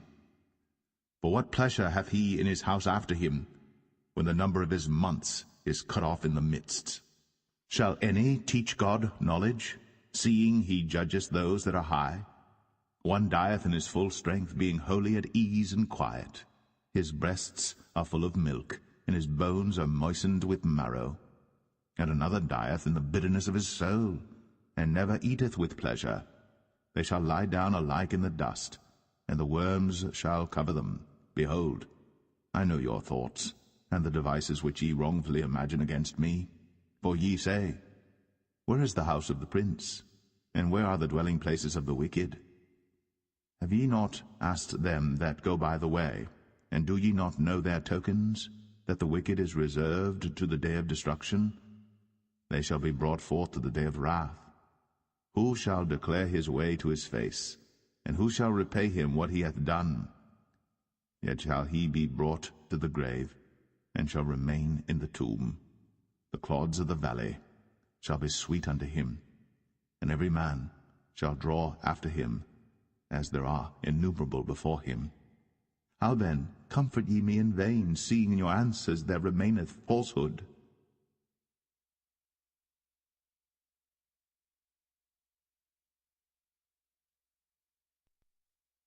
Job 22. Then Eliphaz the Temanite answered and said, Can a man be profitable unto God, as he that is wise may be profitable unto himself? Is it any pleasure to the Almighty that thou art righteous, or is it gain to him that thou makest thy ways perfect? Will he reprove thee for fear of thee? Will he enter with thee into judgment? Is not thy wickedness great, and thine iniquities infinite? For thou hast taken a pledge from thy brother for naught, and stripped the naked of their clothing. Thou hast not given water to the weary to drink, and thou hast withholden bread from the hungry. But as for the mighty man, he had the earth, and the honorable man dwelt in it. Thou hast sent widows away empty, and the arms of the fatherless have been broken. Therefore snares are round about thee, and sudden fear troubleth thee. Or darkness that thou canst not see, and abundance of waters cover thee. Is not God in the height of heaven? And behold the height of the stars, how high they are? And thou sayest, How doth God know? Can he judge through the dark cloud? Thick clouds are a covering to him, that he seeth not, and he walketh in the circuit of heaven. Hast thou marked the old way which wicked men have trodden, which were cut down out of time, whose foundation was overflown with a flood, which said unto God, Depart from us, and what can the Almighty do for them? Yet he filled their houses with good things. But the counsel of the wicked is far from me. The righteous see it and are glad, and the innocent laugh them to scorn.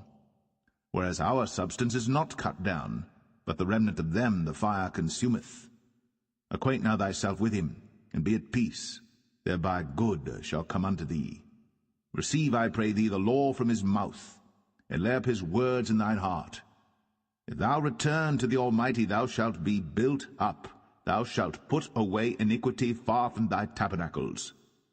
Then shalt thou lay up gold as dust, and the gold of Ophir as the stones of the brooks. Yea, the Almighty shall be thy defense, and thou shalt have plenty of silver. For then shalt thou have thy delight in the Almighty, and shalt lift up thy face unto God. Thou shalt make thy prayer unto him, and he shall hear thee. And thou shalt pay thy vows.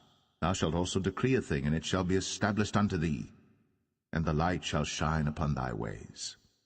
When men are cast down, then thou shalt say, There is lifting up, and he shall save the humble person. He shall deliver the island of the innocent, and it is delivered by the pureness of thine hands.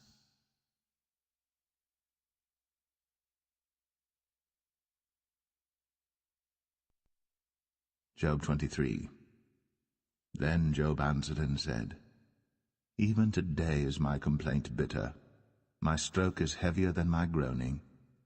Oh, that I knew where I might find him, that I might come even to his seat. I would order my cause before him, and fill my mouth with arguments. I would know the words which he would answer me, and understand what he would say unto me. Will he plead against me with his great power? No, but he would put strength in me. There the righteous might dispute with him, so I should be delivered forever from my judge. Behold, I go forward, but he is not there, and backward, but I cannot perceive him. On the left hand where he doth work, but I cannot behold him. He hideth himself on the right hand, that I cannot see him, but he knoweth the way that I take. When he hath tried me, I shall come forth as gold. My foot hath held his steps. His way have I kept, and not declined.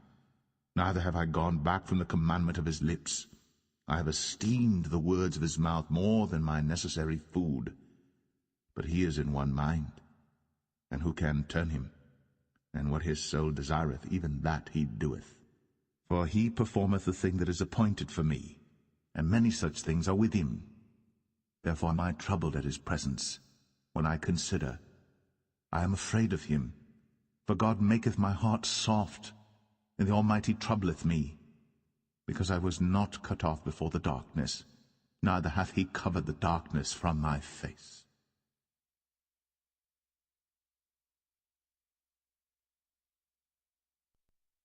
Job 24. Why, seeing times are not hidden from the Almighty, do they that know him not see his days? Some remove the landmarks. They violently take away flocks and feed thereof.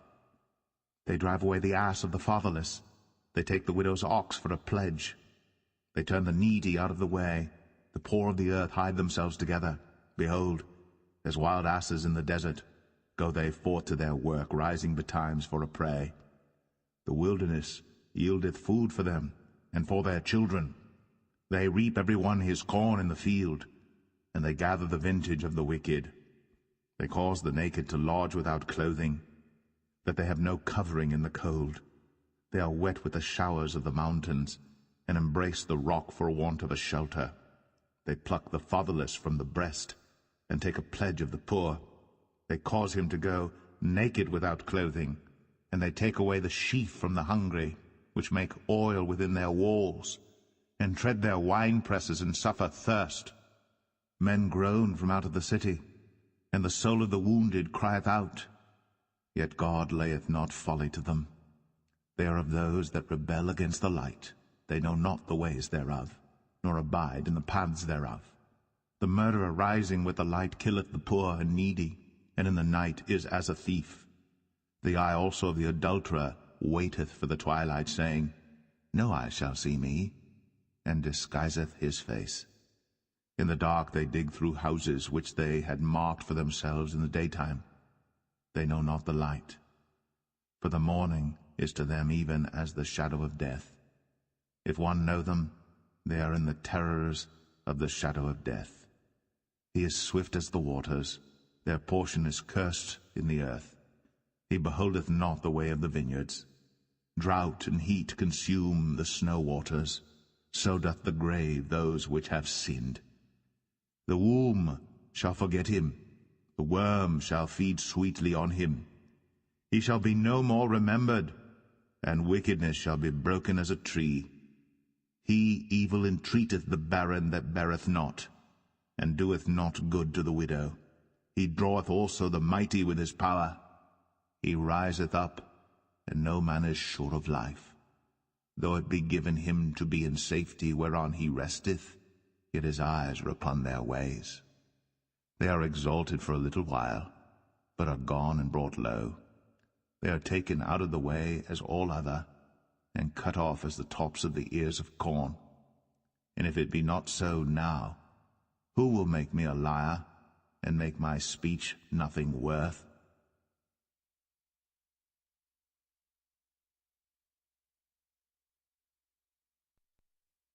Job 25. Then answered Bildad the Shuhite, and said, Dominion and fear are with him. He maketh peace in his high places. Is there any number of his armies? And upon whom doth not his light arise? How then can man be justified with God? Or how can he be clean that is born of a woman? Behold, even to the moon, and it shineth not. Yea, the stars are not pure in his sight. How much less man that is a worm, and the Son of Man, which is a worm.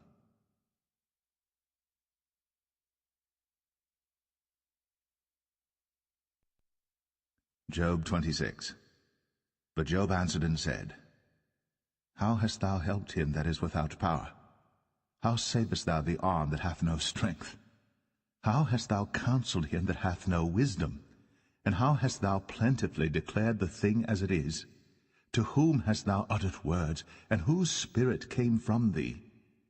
Dead things are formed from under the waters, and the inhabitants thereof. Hell is naked before him, and destruction hath no covering.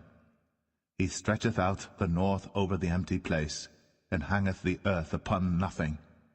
He bindeth up the waters in his thick clouds, and the cloud is not rent under them. He holdeth back the face of his throne, and spreadeth his cloud upon it. He hath compassed the waters with bounds until the day and night come to an end. The pillars of heaven tremble and are astonished at his reproof. He divideth the sea with his power, and by his understanding he smiteth through the proud. By his spirit he hath garnished the heavens, his hand hath formed the crooked serpent.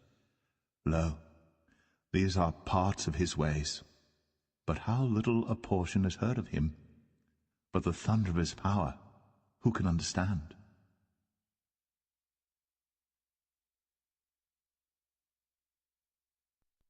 Job 27.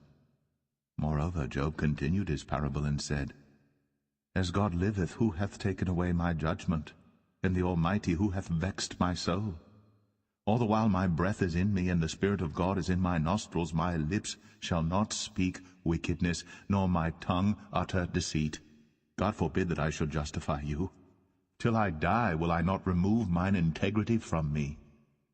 My righteousness I hold fast, and will not let it go. My heart shall not reproach me so long as I live. Let mine enemy be as the wicked, and he that riseth up against me as the unrighteous. For what is the hope of the hypocrite, though he hath gained, when God taketh away his soul? Will God hear his cry when trouble cometh upon him? Will he delight himself in the Almighty? Will he always call upon God? I will teach you by the hand of God. That which is with the Almighty will I not conceal. Behold, all ye yourselves have seen it. Why then are ye thus altogether vain? This is the portion of a wicked man with God, and the heritage of oppressors, which they shall receive of the Almighty. If his children be multiplied, it is for the sword, and his offspring shall not be satisfied with bread. Those that remain of him shall be buried in death, and his widows shall not weep. Though he heap up silver as the dust, and prepare raiment as the clay, he may prepare it, but the just shall put it on, and the innocent shall divide the silver. He buildeth his house as a moth, and as a booth that the keeper maketh. The rich man shall lie down, but he shall not be gathered. He openeth his eyes, and he is not. Terrors take hold on him as waters. A tempest stealeth him away in the night. The east wind carrieth him away, and he departeth, and as a storm hurleth him out of his place. For God shall cast upon him and not spare. He would fain flee out of his hand. Men shall clap their hands at him, and shall hiss him out of his place.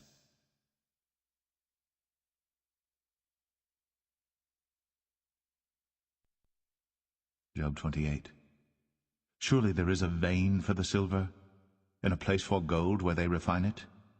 Iron is taken out of the earth, and brass is molten out of the stone. He setteth an end to darkness, and searcheth out all perfection. The stones of darkness, and the shadow of death. The flood breaketh out from the inhabitant, even the waters forgotten of the foot. They are dried up, they are gone away from men. As for the earth, out of it cometh bread, and under it is turned up as it were fire. The stones of it are the place of sapphires, and it hath dust of gold. There is a path which no fowl knoweth, and which the vulture's eye hath not seen. The lion's whelps have not trodden it, nor the fierce lion passed by it. He putteth forth his hand upon the rock. He overturneth the mountains by the roots. He cutteth out rivers among the rocks, and his eye seeth every precious thing.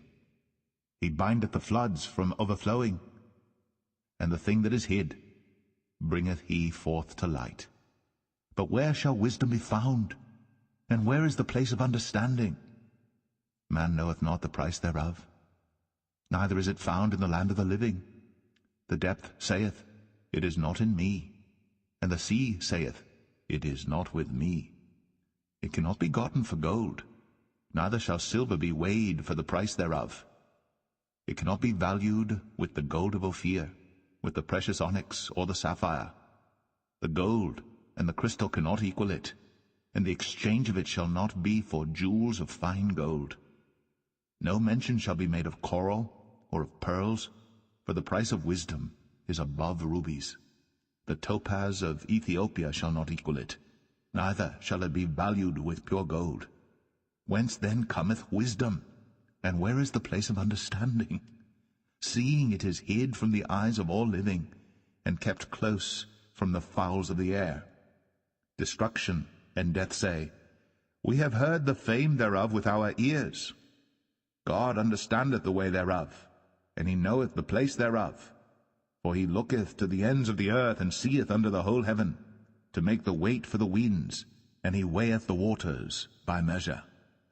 When he made a decree for the rain, and a way for the lightning of the thunder, then did he see it, and declare it. He prepared it, yea, and searched it out. And unto man he said, Behold, the fear of the Lord, that is wisdom, and to depart from evil is understanding.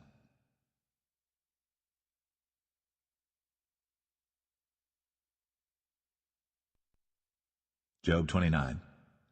Moreover, Job continued his parable and said, O that I were as in months past, as in the days when God preserved me, when his candle shined upon my head, and when by his light I walked through darkness, as I was in the days of my youth, when the secret of God was upon my tabernacle, when the Almighty was yet with me, when my children were about me, when I washed my steps with butter, and the rock poured me out rivers of oil, when I went out to the gate through the city, when I prepared my seat in the street, the young men saw me, and hid themselves, and the aged arose and stood up.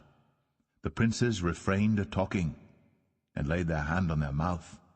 The nobles held their peace, and their tongue cleaved to the roof of their mouth. When the ear heard me, then it blessed me, and when the eye saw me, it gave witness to me. Because I delivered the poor that cried, and the fatherless, and him that had none to help him.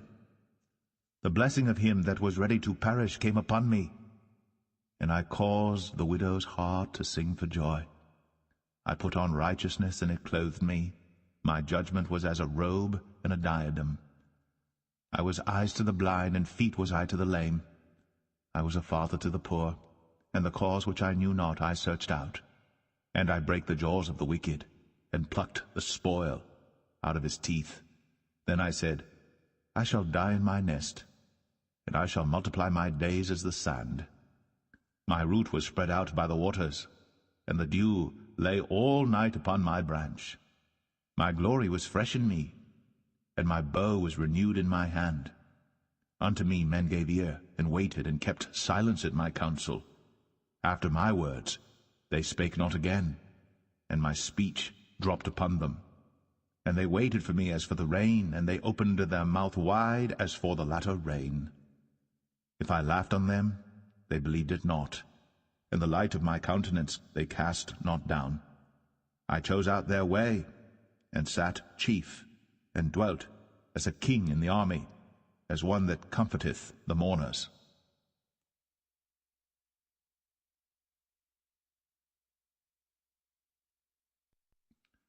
Job 30. But now they that are younger than I have me in derision, whose fathers I would have disdained to have set with the dogs of my flock. Yea, whereto might the strength of their hands profit me, in whom old age was perished? For want and famine they were solitary, fleeing into the wilderness, in former time desolate and waste, who cut up mallows by the bushes and juniper roots for their meat. They were driven forth from among men, they cried after them as after a thief, to dwell in the cliffs of the valleys, in caves of the earth, and in the rocks. Among the bushes they brayed, under the nettles they were gathered together. They were children of fools, yea, children of base men, they were viler than the earth. And now am I their song, yea, I am their byword. They abhor me, they flee far from me, and spare not to spit in my face. Because he hath loosed my cord, and afflicted me. They have also let loose the bridle before me. Upon my right hand rise the youth, they push away my feet, and they raise up against me the ways of their destruction. They mar my path, they set forward my calamity, they have no helper. They came upon me as a wide breaking in of waters. In the desolation they rolled themselves upon me. Terrors are turned upon me.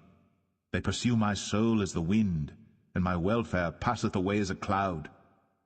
And now my soul is poured out upon me. The days of affliction have taken hold upon me. My bones are pierced in me in the night season, and my sinews take no rest. By the great force of my disease is my garment changed. It bindeth me about as the collar of my coat. He hath cast me into the mire, and I am become like dust and ashes. I cry unto thee, and thou dost not hear me. I stand up, and thou regardest me not. Thou art become cruel to me. With thy strong hand thou opposest thyself against me. Thou liftest me up to the wind. Thou causest me to ride upon it, and dissolvest my substance. For I know that thou wilt bring me to death, and to the house appointed for all living. Howbeit, he will not stretch out his hand to the grave, though they cry in his destruction. Did not I weep for him that was in trouble? Was not my soul grieved for the poor? When I looked for good, then evil came unto me. And when I waited for light, there came darkness. My bowels boiled, and rested not. The days of affliction prevented me. I went mourning without the sun. I stood up, and I cried in the congregation. I am a brother to dragons, and a companion to owls. My skin is black upon me, and my bones are burned with heat. My harp also is turned to mourning, and my organ into the voice of them that weep.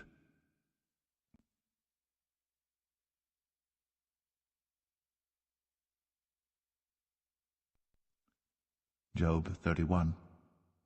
I made a covenant with mine eyes. Why then should I think upon a maid? For what portion of God is there from above, and what inheritance of the Almighty from on high? Is not destruction to the wicked, and a strange punishment to the workers of iniquity? Doth not he see my ways, and count all my steps? If I have walked with vanity, or if my foot hath hasted to deceit, let me be weighed in an even balance, that God may know mine integrity.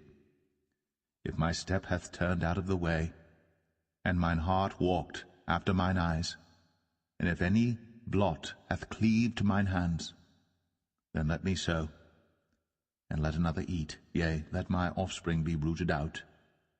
If mine heart have been deceived by a woman, or if I have laid wait at my neighbour's door, then let my wife grind unto another, and let others bow down upon her. For this is an heinous crime, yea, it is an iniquity to be punished by the judges. For it is a fire that consumeth to destruction, and would root out all mine increase.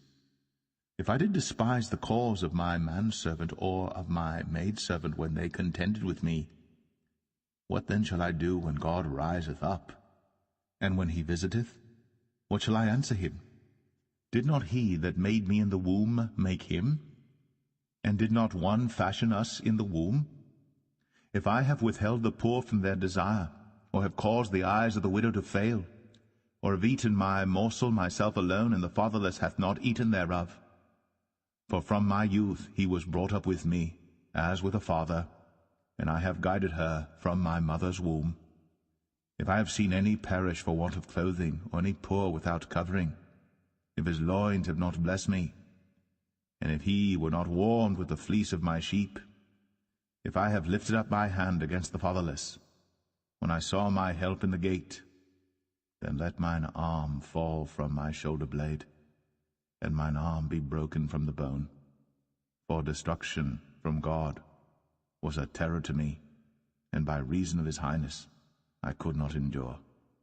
If I have made gold my hope, or have said to the fine gold, Thou art my confidence, if I rejoiced because my wealth was great, and because mine hand had gotten much, if I beheld the sun when it shined, or the moon walking in brightness. And my heart hath been secretly enticed, or my mouth hath kissed my hand. This also were an iniquity to be punished by the judge, for I should have denied the God that is above. If I rejoiced at the destruction of him that hated me, or lifted up myself when evil found him, neither have I suffered my mouth to sin by wishing a curse to his soul. If the men of my tabernacle said not, Oh, that we had of his flesh, we cannot be satisfied. The stranger did not lodge in the street, but I opened my doors to the traveller.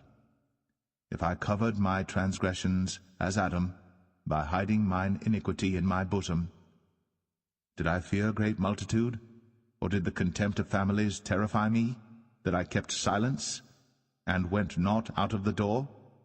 Oh, that one would hear me! Behold, my desire is that the Almighty would answer me, and that mine adversary had written a book. Surely I would take it upon my shoulder, and bind it as a crown to me.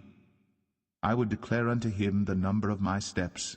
As a prince would I go near unto him.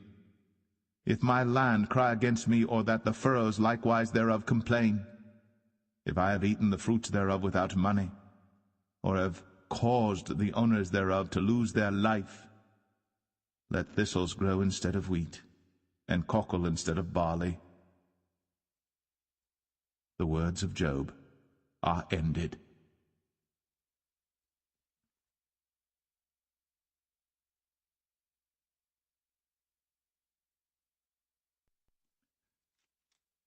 Job 32.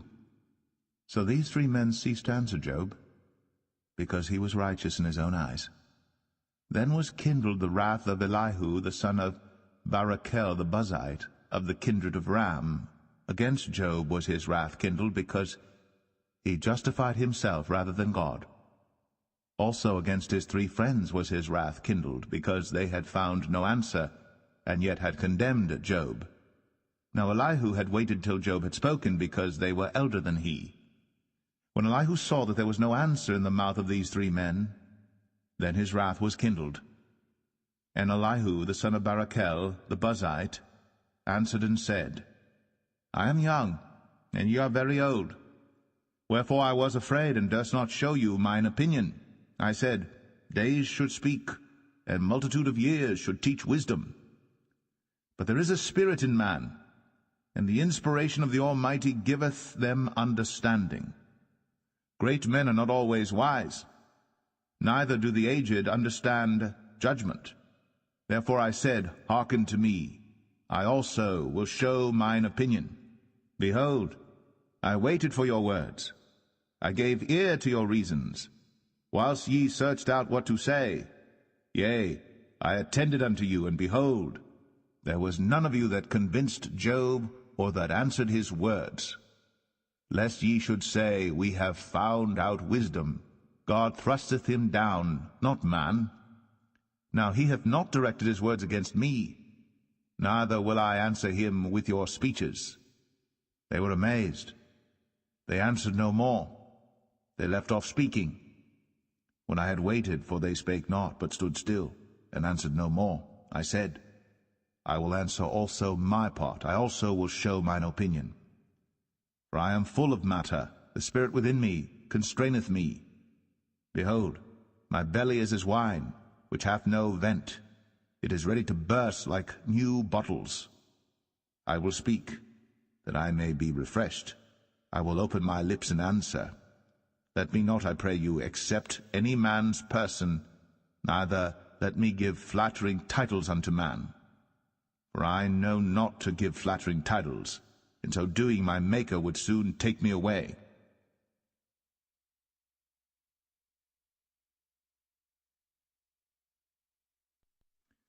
Job 33. Wherefore, Job, I pray thee, hear my speeches, and hearken to all my words. Behold, now I have opened my mouth, my tongue hath spoken in my mouth. My words shall be of the uprightness of my heart, and my lips shall utter knowledge clearly. The Spirit of God hath made me, and the breath of the Almighty hath given me life. If thou canst answer me, Set thy words in order before me. Stand up. Behold, I am according to thy wish in God's stead. I also am formed out of the clay. Behold, my terror shall not make thee afraid, neither shall my hand be heavy upon thee. Surely thou hast spoken in mine hearing, and I have heard the voice of thy word, saying, I am clean without transgression, I am innocent, neither is there iniquity in me. Behold, he findeth occasions against me. He counteth me for his enemy. He putteth my feet in the stocks. He marketh all my paths. Behold, in this thou art not just. I will answer thee, that God is greater than man. Why dost thou strive against him? For he giveth not account of any of his matters. For God speaketh once, yea, twice, yet man perceiveth it not.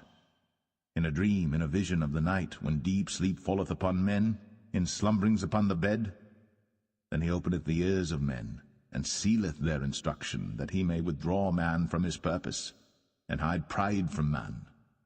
He keepeth back his soul from the pit, and his life from perishing by the sword. He is chastened also with pain upon his bed, and the multitude of his bones with strong pain, so that his life abhorreth bread, and his soul dainty meat. His flesh is consumed away that it cannot be seen, and his bones that were not seen stick out. Yea, his soul draweth near unto the grave, and his life to the destroyers. If there be a messenger with him, an interpreter, one among 1,000, to show unto man his uprightness, then he is gracious unto him, and saith, Deliver him from going down to the pit. I have found a ransom. His flesh shall be fresher than a child's. He shall return to the days of his youth. He shall pray unto God, and he will be favorable unto him, and he shall see his face with joy, for he will render unto man his righteousness. He looketh upon men, and if any say, I have sinned and perverted that which was right, and it profited me not, he will deliver his soul from going into the pit, and his life shall see the light. Lo, all these things worketh God oftentimes with man, to bring back his soul from the pit, to be enlightened with the light of the living. Mark well, O Job, hearken unto me. Hold thy peace, and I will speak. If thou hast anything to say, answer me, speak, for I desire to justify thee. If not, hearken unto me, hold thy peace, and I shall teach thee wisdom.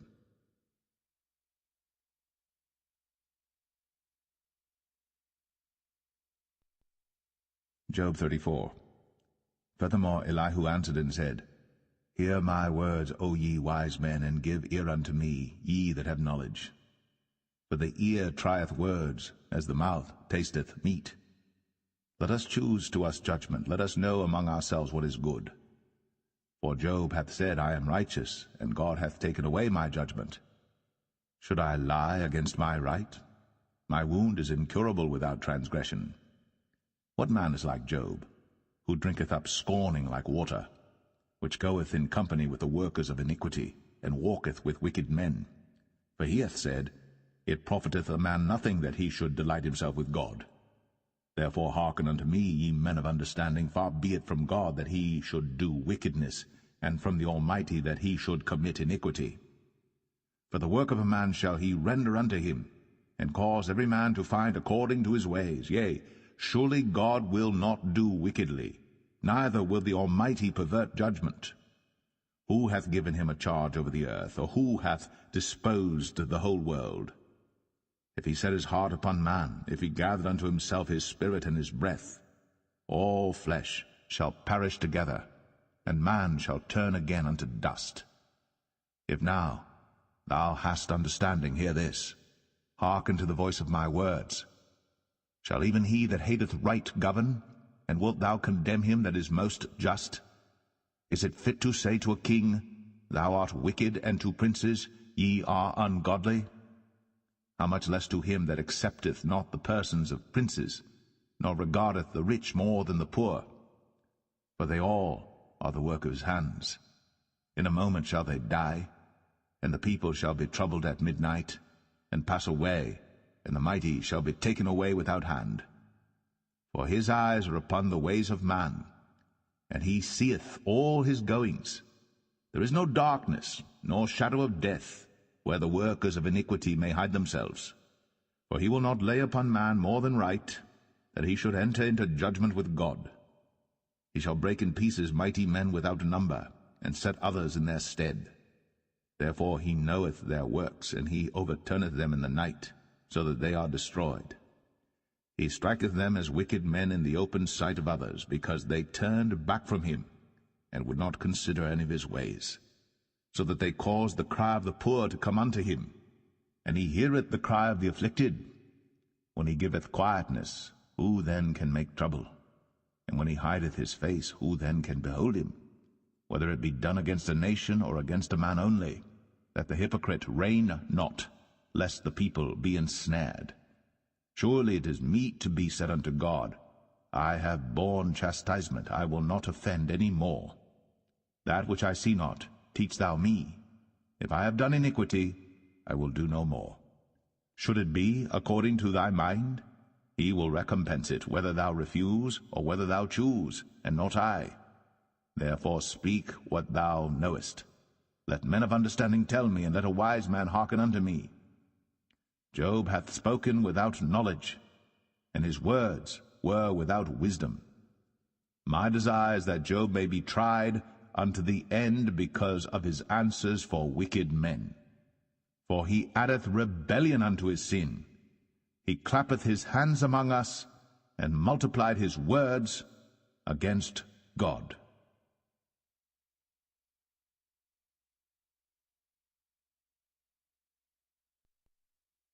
Job 35. Elihu spake moreover and said, Thinkest thou this to be right, that thou saidst, My righteousness is more than God's? For thou saidst, What advantage will it be unto thee? And what profit shall I have, if I be cleansed from my sin? I will answer thee, and thy companions with thee. Look unto the heavens, and see, and behold the clouds which are higher than thou. If thou sinnest, what doest thou against him? Or if thy transgressions be multiplied, what doest thou unto him? If thou be righteous, what givest thou him? Or what receiveth he of thine hand? Thy wickedness may hurt a man as thou art, and thy righteousness may profit the Son of Man. By reason of the multitude of oppressions they make the oppressed to cry. They cry out by reason of the arm of the mighty. But none saith, Where is God my Maker, who giveth songs in the night? Who teacheth us more than the beasts of the earth, and maketh us wiser than the fowls of heaven? There they cry, but none giveth answer, because of the pride of evil men. Surely God will not hear vanity, neither will the Almighty regard it. Although thou sayest thou shalt not see him, yet judgment is before him. Therefore trust thou in him. But now, because it is not so, he hath visited in his anger, yet he knoweth it not in great extremity. Therefore doth Job open his mouth in vain. He multiplieth words without knowledge.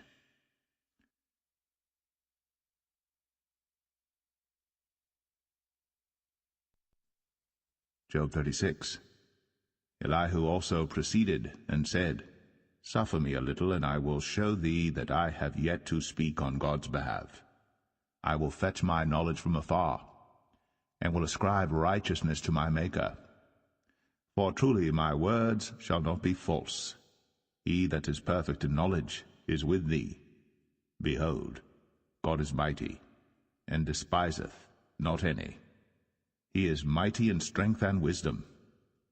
He preserveth not the life of the wicked, but giveth right to the poor. He withdraweth not his eyes from the righteous. But with kings are they on the throne, yea, he doth establish them for ever, and they are exalted. And if they be bound in fetters, and be holden in cords of affliction, then he showeth them their work, and their transgressions that they have exceeded. He openeth also their ear to discipline, and commandeth that they return from iniquity. If they obey and serve him, they shall spend their days in prosperity, and their years in pleasures.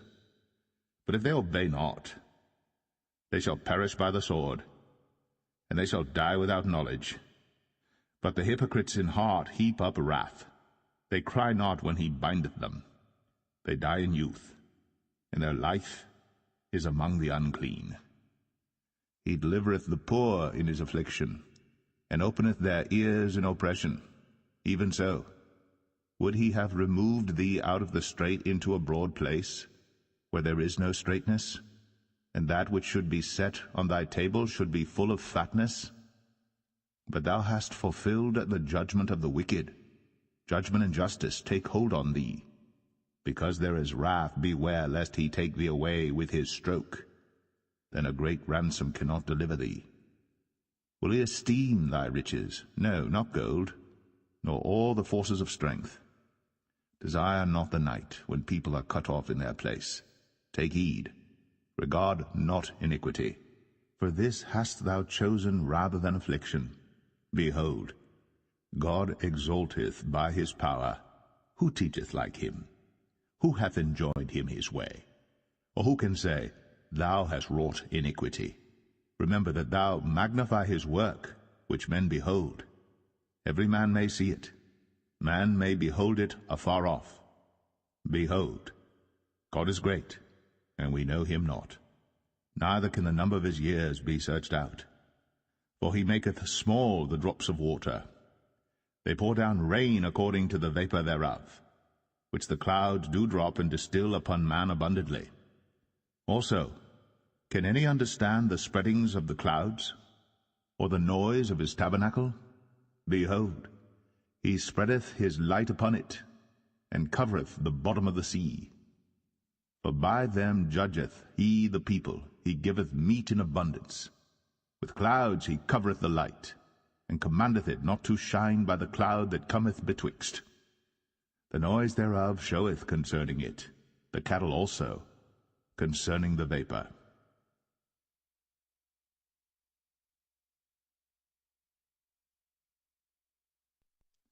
Job 37. At this also my heart trembleth, and is moved out of his place. Hear attentively the noise of his voice, and the sound that goeth out of his mouth. He directeth it under the whole heaven, and is lightning unto the ends of the earth. After it a voice roareth. He thundereth with the voice of his excellency, and he will not stay them when his voice is heard. God thundereth marvellously with his voice. Great things doeth he, which we cannot comprehend. For he saith to the snow, Be thou on the earth, likewise to the small rain, and to the great rain of his strength. He sealeth up the hand of every man, that all men may know his work. Then the beasts go into dens, and remain in their places. Out of the south cometh the whirlwind, and cold out of the north.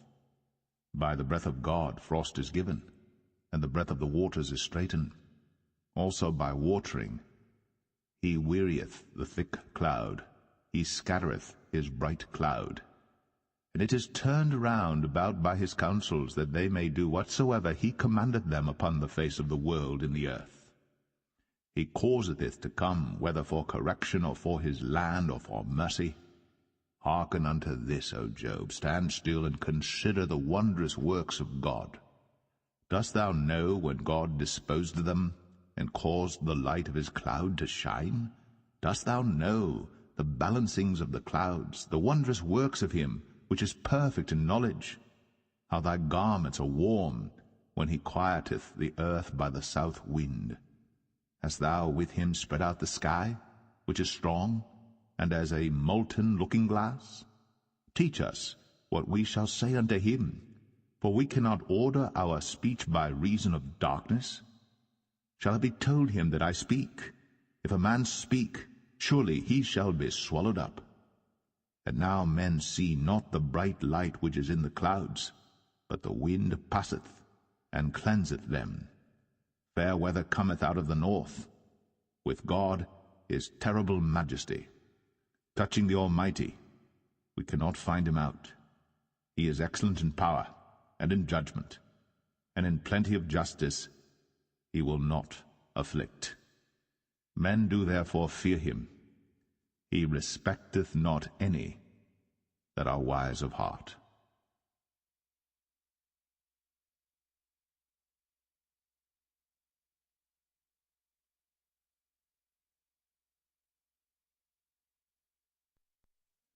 Job 38.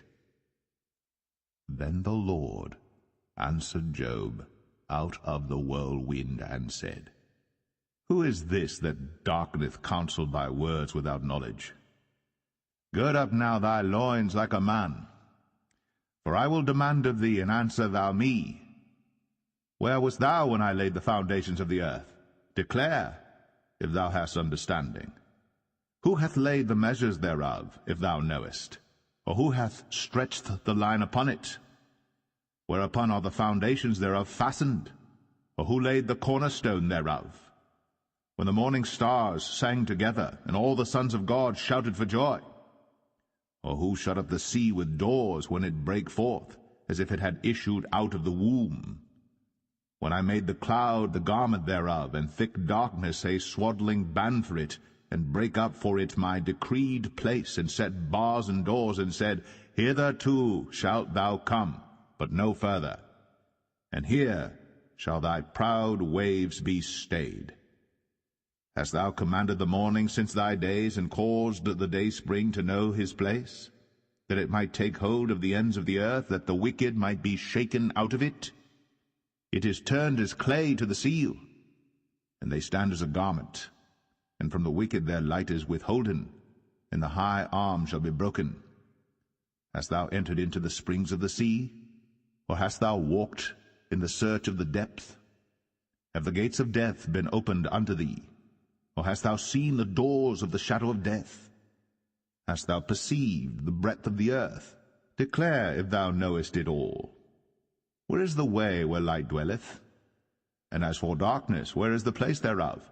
That thou shouldst take it to the bound thereof, and that thou shouldst know the paths to the house thereof.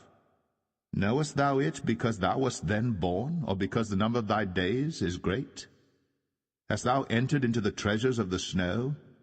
Or hast thou seen the treasures of the hail, which I have reserved against the time of trouble, against the day of battle and war? By what way is the light parted, which scattereth the east wind upon the earth? Who hath divided a water course for the overflowing of waters, or a way for the lightning of thunder, to cause it to rain on the earth, where no man is, on the wilderness, wherein there is no man, to satisfy the desolate and waste ground, and to cause the bud of the tender herb to spring forth? Hath the rain a father, or who hath begotten the drops of dew? Out of whose womb came the ice, and the hoary frost of heaven, who hath gendered it? The waters are hid as with a stone, and the face of the deep is frozen. Canst thou bind the sweet influences of Pleiades, or loose the bands of Orion? Canst thou bring forth Mazzaroth in his season, or canst thou guide Arcturus with his sons? Knowest thou the ordinances of heaven? Canst thou set the dominion thereof in the earth? Canst thou lift up thy voice to the clouds, that abundance of waters may cover thee? Canst thou send lightnings, that they may go, and say unto thee, Here we are? Who hath put wisdom in the inward parts, or who hath given understanding to the heart? Who can number the clouds in wisdom, or who can stay the bottles of heaven, when the dust groweth into hardness, and the clods cleave fast together? Wilt thou hunt the prey for the lion, or fill the appetite of the young lions, when they couch in their dens, and abide in the covert to lie in wait? Who provideth for the raven his food, when his young ones cry unto God? They wander for lack of meat.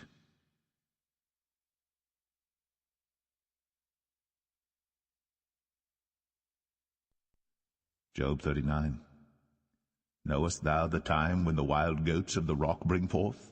Or canst thou mark when the hinds do calve? Canst thou number the months that they fulfill? Or knowest thou the time when they bring forth? They bow themselves, they bring forth their young ones, they cast out their sorrows.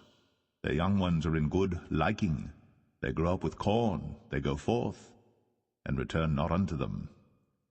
Who hath sent out the wild ass free, Or who hath loosed the bands of the wild ass? Whose house I have made in the wilderness, and the barren land his dwellings. He scorneth the multitude of the city, neither regardeth he the crying of the driver. The range of the mountains is his pasture, and he searcheth after every green thing. Will the unicorn be willing to serve thee, or abide by thy crib? Canst thou bind the unicorn with his band in the furrow?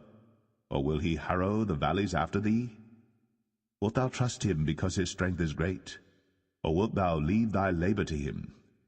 Wilt thou believe him, that he will bring home thy seed and gather it into thy barn?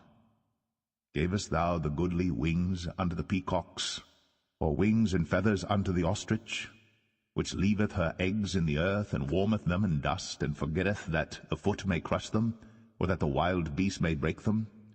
She is hardened against her young ones, as though they were not hers. Her labor is in vain without fear. Because God hath deprived her of wisdom, neither hath he imparted to her understanding. What time she lifteth up herself on high, she scorneth the horse and his rider. Hast thou given the horse strength? Hast thou clothed his neck with thunder? Canst thou make him afraid as a grasshopper? The glory of his nostrils is terrible.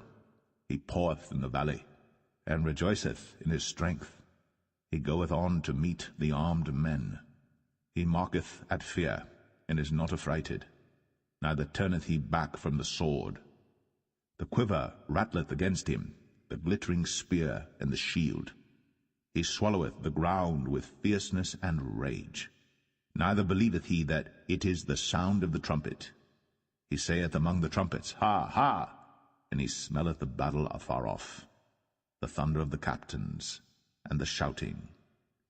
Doth the hawk fly by thy wisdom, and stretch her wings toward the south? Doth the eagle mount up at thy command, and make her nest on high? She dwelleth and abideth on the rock, upon the crag of the rock, and the strong place. From thence she seeketh the prey, and her eyes behold afar off. Her young ones also suck up blood, and where the slain are, there is she.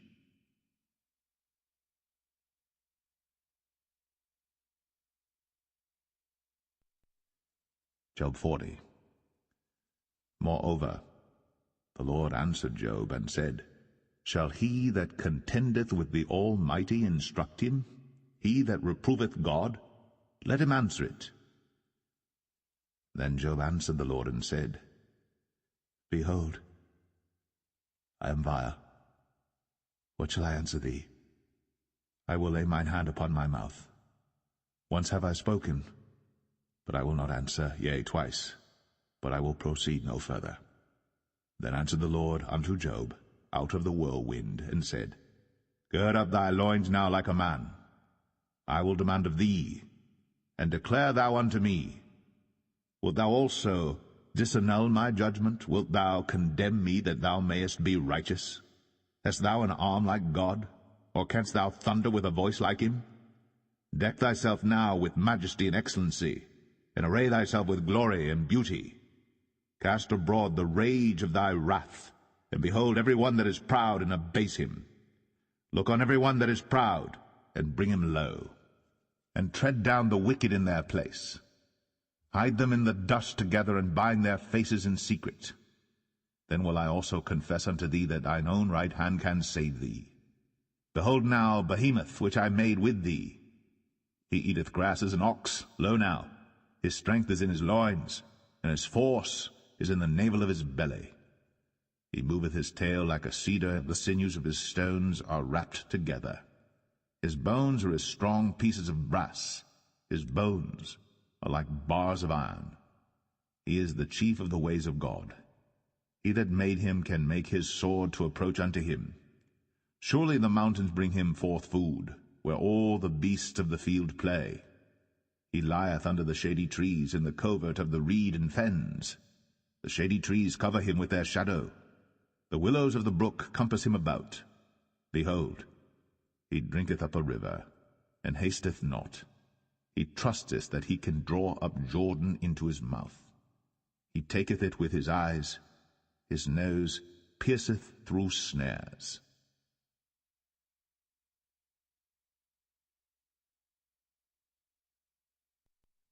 Job 41. Canst thou draw out Leviathan with an hook, or his tongue with a cord which thou lettest down? Canst thou put an hook into his nose, or bore his jaw through with a thorn? Will he make many supplications unto thee? Will he speak soft words unto thee? Will he make a covenant with thee? Wilt thou take him for a servant for ever? Wilt thou play with him as with a bird, or wilt thou bind him for thy maidens? Shall the companions make a banquet of him? Shall they part him among the merchants? Canst thou fill his skin with barbed irons, or his head with fish spears? Lay thine hand upon him. Remember the battle. Do no more. Behold, the hope of him is in vain. Shall not one be cast down even at the sight of him? None is so fierce that dare stir him up. Who then is able to stand before me? Who hath prevented me that I should repay him? Whatsoever is under the whole heaven is mine. I will not conceal his parts, nor his power, nor his comely proportion. Who can discover the face of his garment, or who can come to him with his double bridle? Who can open the doors of his face? His teeth are terrible round about. His scales are his pride, shut up together as with a close seal. One is so near to another that no air can come between them. They are joined one to another. They stick together, that they cannot be sundered. By his sneezings a light doth shine, and his eyes are like the eyelids of the morning. Out of his mouth go burning lamps, and sparks of fire leap out. Out of his nostrils goeth smoke, as out of a seething pot or cauldron. His breath kindleth coals, and a flame goeth out of his mouth. In his neck remaineth strength, and sorrow is turned into joy before him. The flakes of his flesh are joined together. They are firm in themselves. They cannot be moved. His heart is as firm as a stone, yea, as hard as a piece of the nether millstone. When he raiseth up himself, the mighty are afraid. By reason of breakings they purify themselves. The sword of him that layeth at him cannot hold, the spear, the dart, nor the habergeon. He esteemeth iron as straw, and brass as rotten wood. The arrow cannot make him flee. Slingstones are turned with him into stubble. Darts are counted as stubble. He laugheth at the shaking of a spear. Sharp stones are under him. He spreadeth sharp-pointed things upon the mire. He maketh the deep to boil like a pot. He maketh the sea like a pot of ointment. He maketh a path to shine after him. One would think the deep to be hoary. Upon earth there is not his like, who is made without fear. He beholdeth all high things. He is a king over all the children of pride.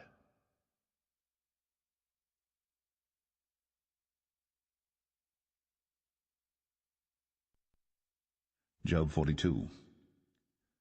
Then Job answered the Lord and said, I know that thou canst do everything, and that no thought can be withholden from thee. Who is he that hideth counsel without knowledge? Therefore have I uttered that I understood not, things too wonderful for me which I knew not. Hear, I beseech thee, and I will speak. I will demand of thee, and declare thou unto me. I have heard of thee by the hearing of the ear, but now mine eye seeth thee. Wherefore I abhor myself, and repent in dust and ashes. And it was so that after the Lord had spoken these words unto Job, the Lord said to Eliphaz the Temanite, My wrath is kindled against thee, and against thy two friends, for ye have not spoken of me the thing that is right, as my servant Job hath. Therefore take unto you now 7 bullocks and 7 rams, and go to my servant Job, and offer up for yourselves a burnt offering. And my servant Job shall pray for you. For him will I accept, lest I deal with you after your folly, in that ye have not spoken of me the thing which is right, like my servant Job. So Eliphaz the Temanite, and Bildad the Shuhite, and Zophar the Amathite went and did according as the Lord commanded them. The Lord also accepted Job. And the Lord turned the captivity of Job when he prayed for his friends. Also the Lord gave Job twice as much as he had before. Then came there unto him all his brethren, and all his sisters, and all they that had been of his acquaintance before, and did eat bread with him in his house. And they bemoaned him, and comforted him over all the evil that the Lord had brought upon him. Every man also gave him a piece of money, and every one an earring of gold. So the Lord blessed the latter end of Job more than his beginning. For he had 14,000 sheep, and 6,000 camels, and 1,000 yoke of oxen, and 1,000 she-asses. He had also 7 sons and 3 daughters. And he called the name of the first Jemimah, and the name of the second Keziah, and the name of the third Karen-Happuch. And in all the land were no women found so fair as the daughters of Job. And their father gave them inheritance among their brethren. After this lived Job 140 years, and saw his sons, and his sons' sons, even 4 generations. So Job died, being old and full of days.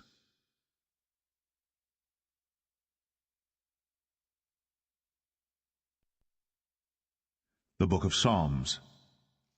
Psalm 1. Blessed is the man that walketh not in the counsel of the ungodly, nor standeth in the way of sinners, nor sitteth in the seat of the scornful.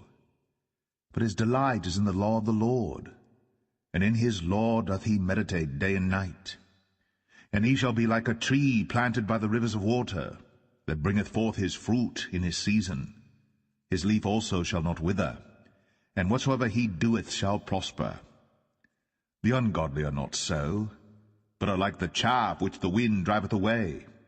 Therefore the ungodly shall not stand in the judgment, nor sinners in the congregation of the righteous.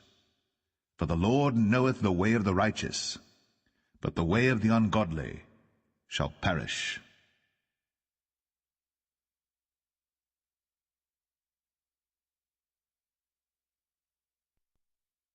Psalm 2. Why do the heathen rage, and the people imagine a vain thing? The kings of the earth set themselves, and the rulers take counsel together against the Lord, and against his anointed, saying, Let us break their bands asunder, and cast away their cords from us. He that sitteth in the heaven shall laugh, the Lord shall have them in derision. Then shall he speak unto them in his wrath, and vex them in his sore displeasure. Yet have I set my king upon my holy hill of Zion. I will declare the decree. The Lord hath said unto me, Thou art my son. This day have I begotten thee. Ask of me, and I shall give thee the heathen for thine inheritance, and the uttermost parts of the earth for thy possession. Thou shalt break them with a rod of iron. Thou shalt dash them in pieces, like a potter's vessel. Be wise now, therefore, O ye kings. Be instructed, ye judges of the earth. Serve the Lord with fear, and rejoice with trembling. Kiss the Son, lest he be angry, and ye perish from the way, when his wrath is kindled but a little. Blessed are all they that put their trust in him.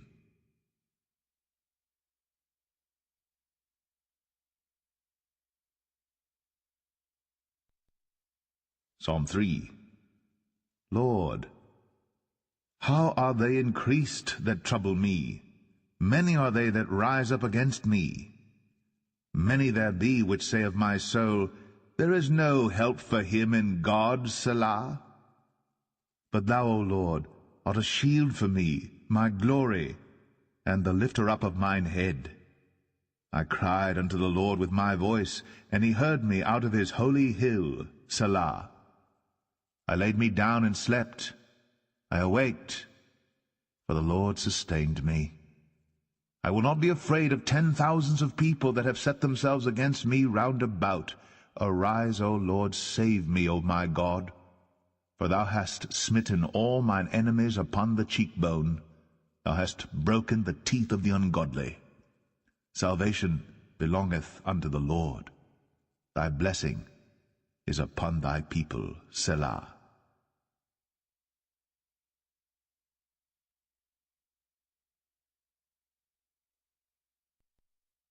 Psalm 4. Hear me when I call, O God of my righteousness. Thou hast enlarged me when I was in distress. Have mercy upon me, and hear my prayer. O ye sons of men, how long will ye turn my glory into shame? How long will ye love vanity, and seek after leasing, Selah? But know that the Lord hath set apart him that is godly for himself.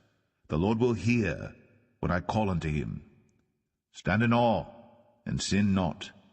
Commune with your own heart upon your bed, and be still, Selah. Offer the sacrifices of righteousness, and put your trust in the Lord. There be many that say, Who will show us any good? Lord, lift thou up the light of thy countenance upon us. Thou hast put gladness in my heart, more than in the time that their corn and their wine increased. I will both lay me down in peace and sleep, for thou, Lord, only makest me dwell in safety.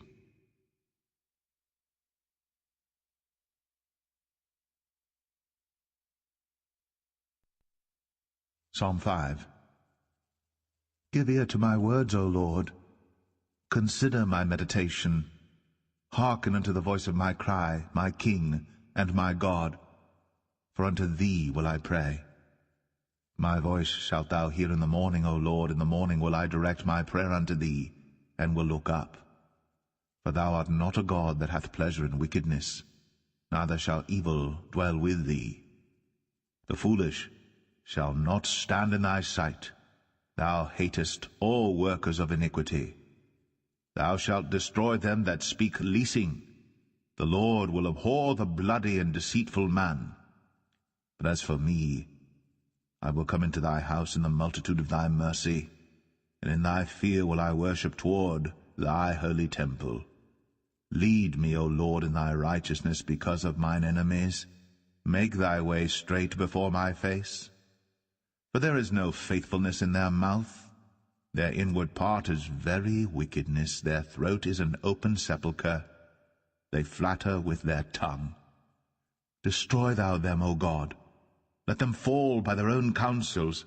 Cast them out in the multitude of their transgressions, for they have rebelled against thee. But let all those that put their trust in thee rejoice. Let them have a shout for joy, because thou defendest them. Let them also that love thy name be joyful in thee. For thou, Lord, wilt bless the righteous. With favor wilt thou compass him as with a shield.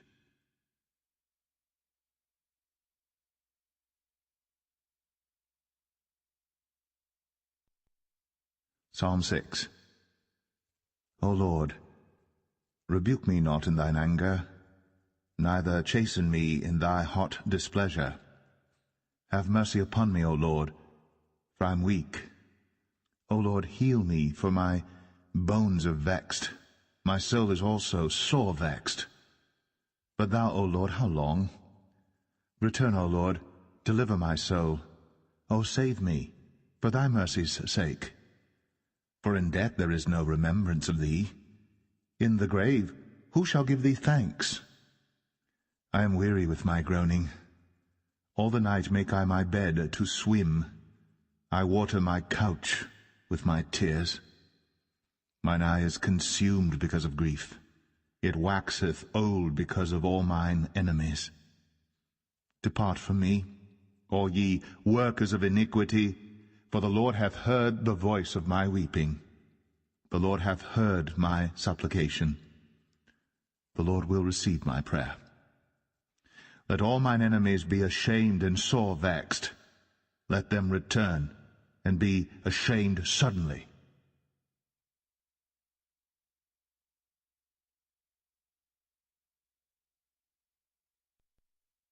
Psalm 7.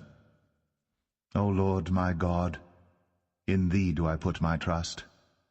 Save me from all them that persecute me, and deliver me. lest he tear my soul like a lion, rending it in pieces, while there is none to deliver.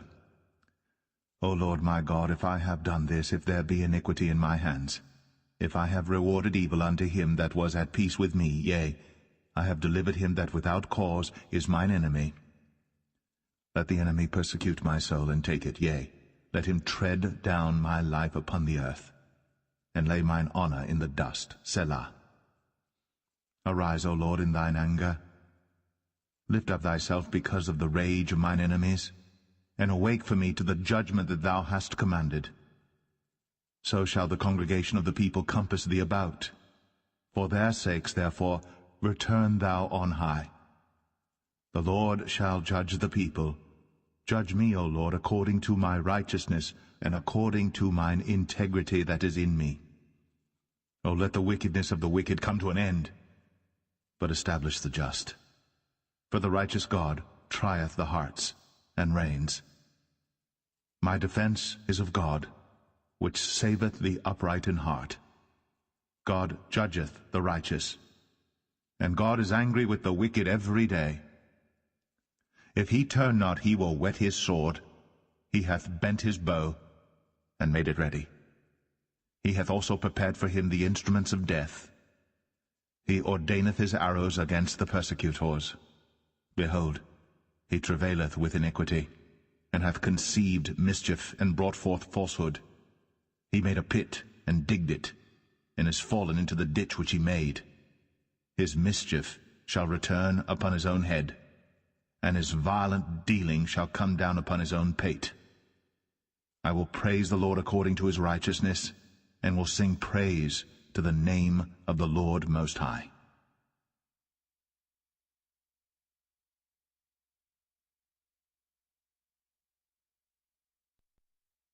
Psalm 8. O Lord, our Lord, how excellent is thy name in all the earth! Who has set thy glory above the heavens? Out of the mouth of babes and sucklings hast thou ordained a strength because of thine enemies, that thou mightest still the enemy and the avenger. When I consider thy heavens, the work of thy fingers, the moon and the stars which thou hast ordained, what is man that thou art mindful of him, and the son of man that thou visitest him? For thou hast made him a little lower than the angels, and hast crowned him with glory and honor. Thou madest him to have dominion over the works of thy hands. Thou hast put all things under his feet, all sheep and oxen, yea, and the beast of the field, the fowl of the air, and the fish of the sea, and whatsoever passeth through the paths of the seas. O Lord, our Lord, how excellent is thy name in all the earth!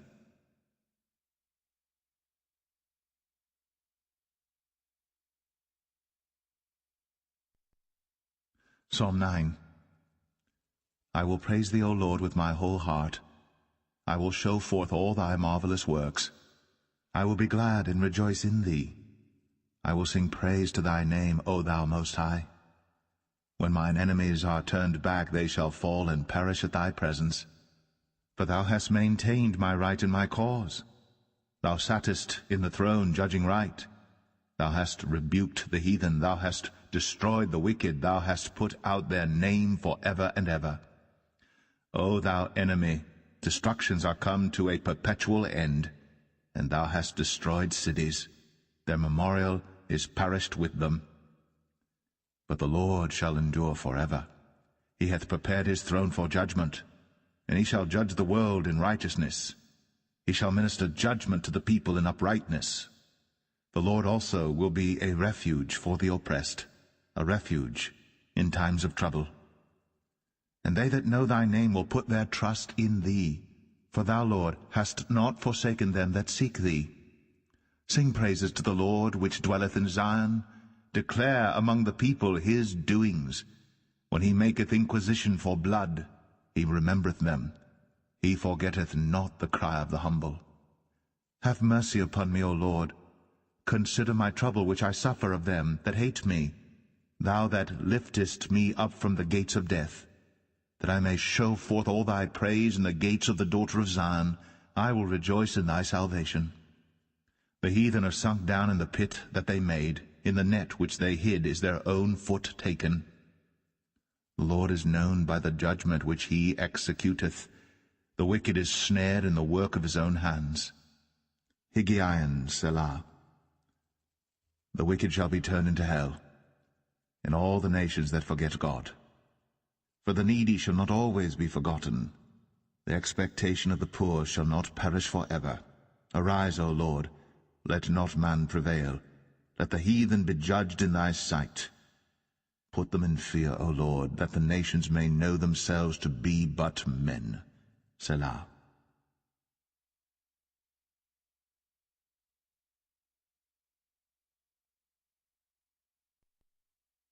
Psalm 10.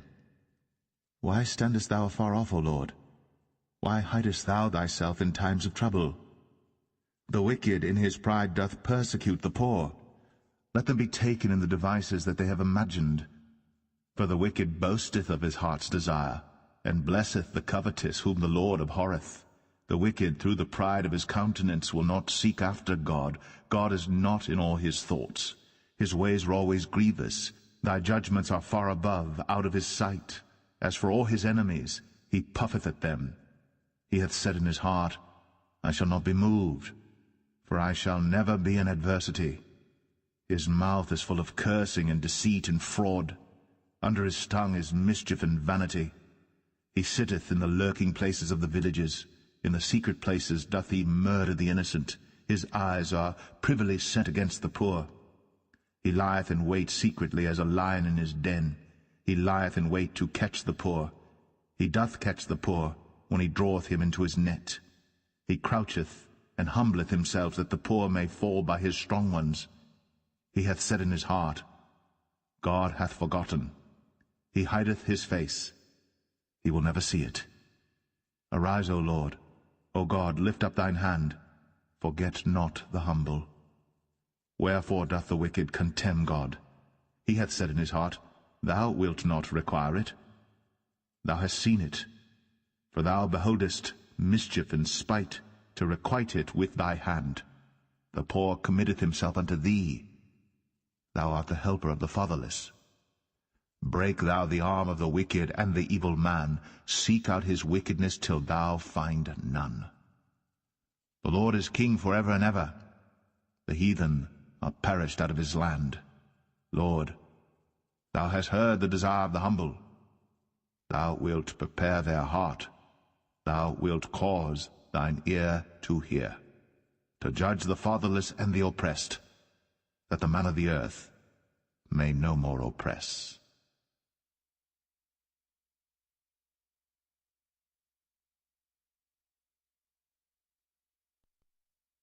Psalm 11. In the Lord put I my trust. How say ye to my soul, Flee as a bird to your mountain? For lo, the wicked bend their bow, they make ready their arrow upon the string, that they may privily shoot at the upright in heart. If the foundations be destroyed, what can the righteous do? The Lord is in his holy temple. The Lord's throne is in heaven. His eyes behold, his eyelids try the children of men. The Lord trieth the righteous, fire and brimstone, heart, suppression of the poor. The words of the Lord, men are exalted. Psalm. Consider and hear me. Israel shall be glad.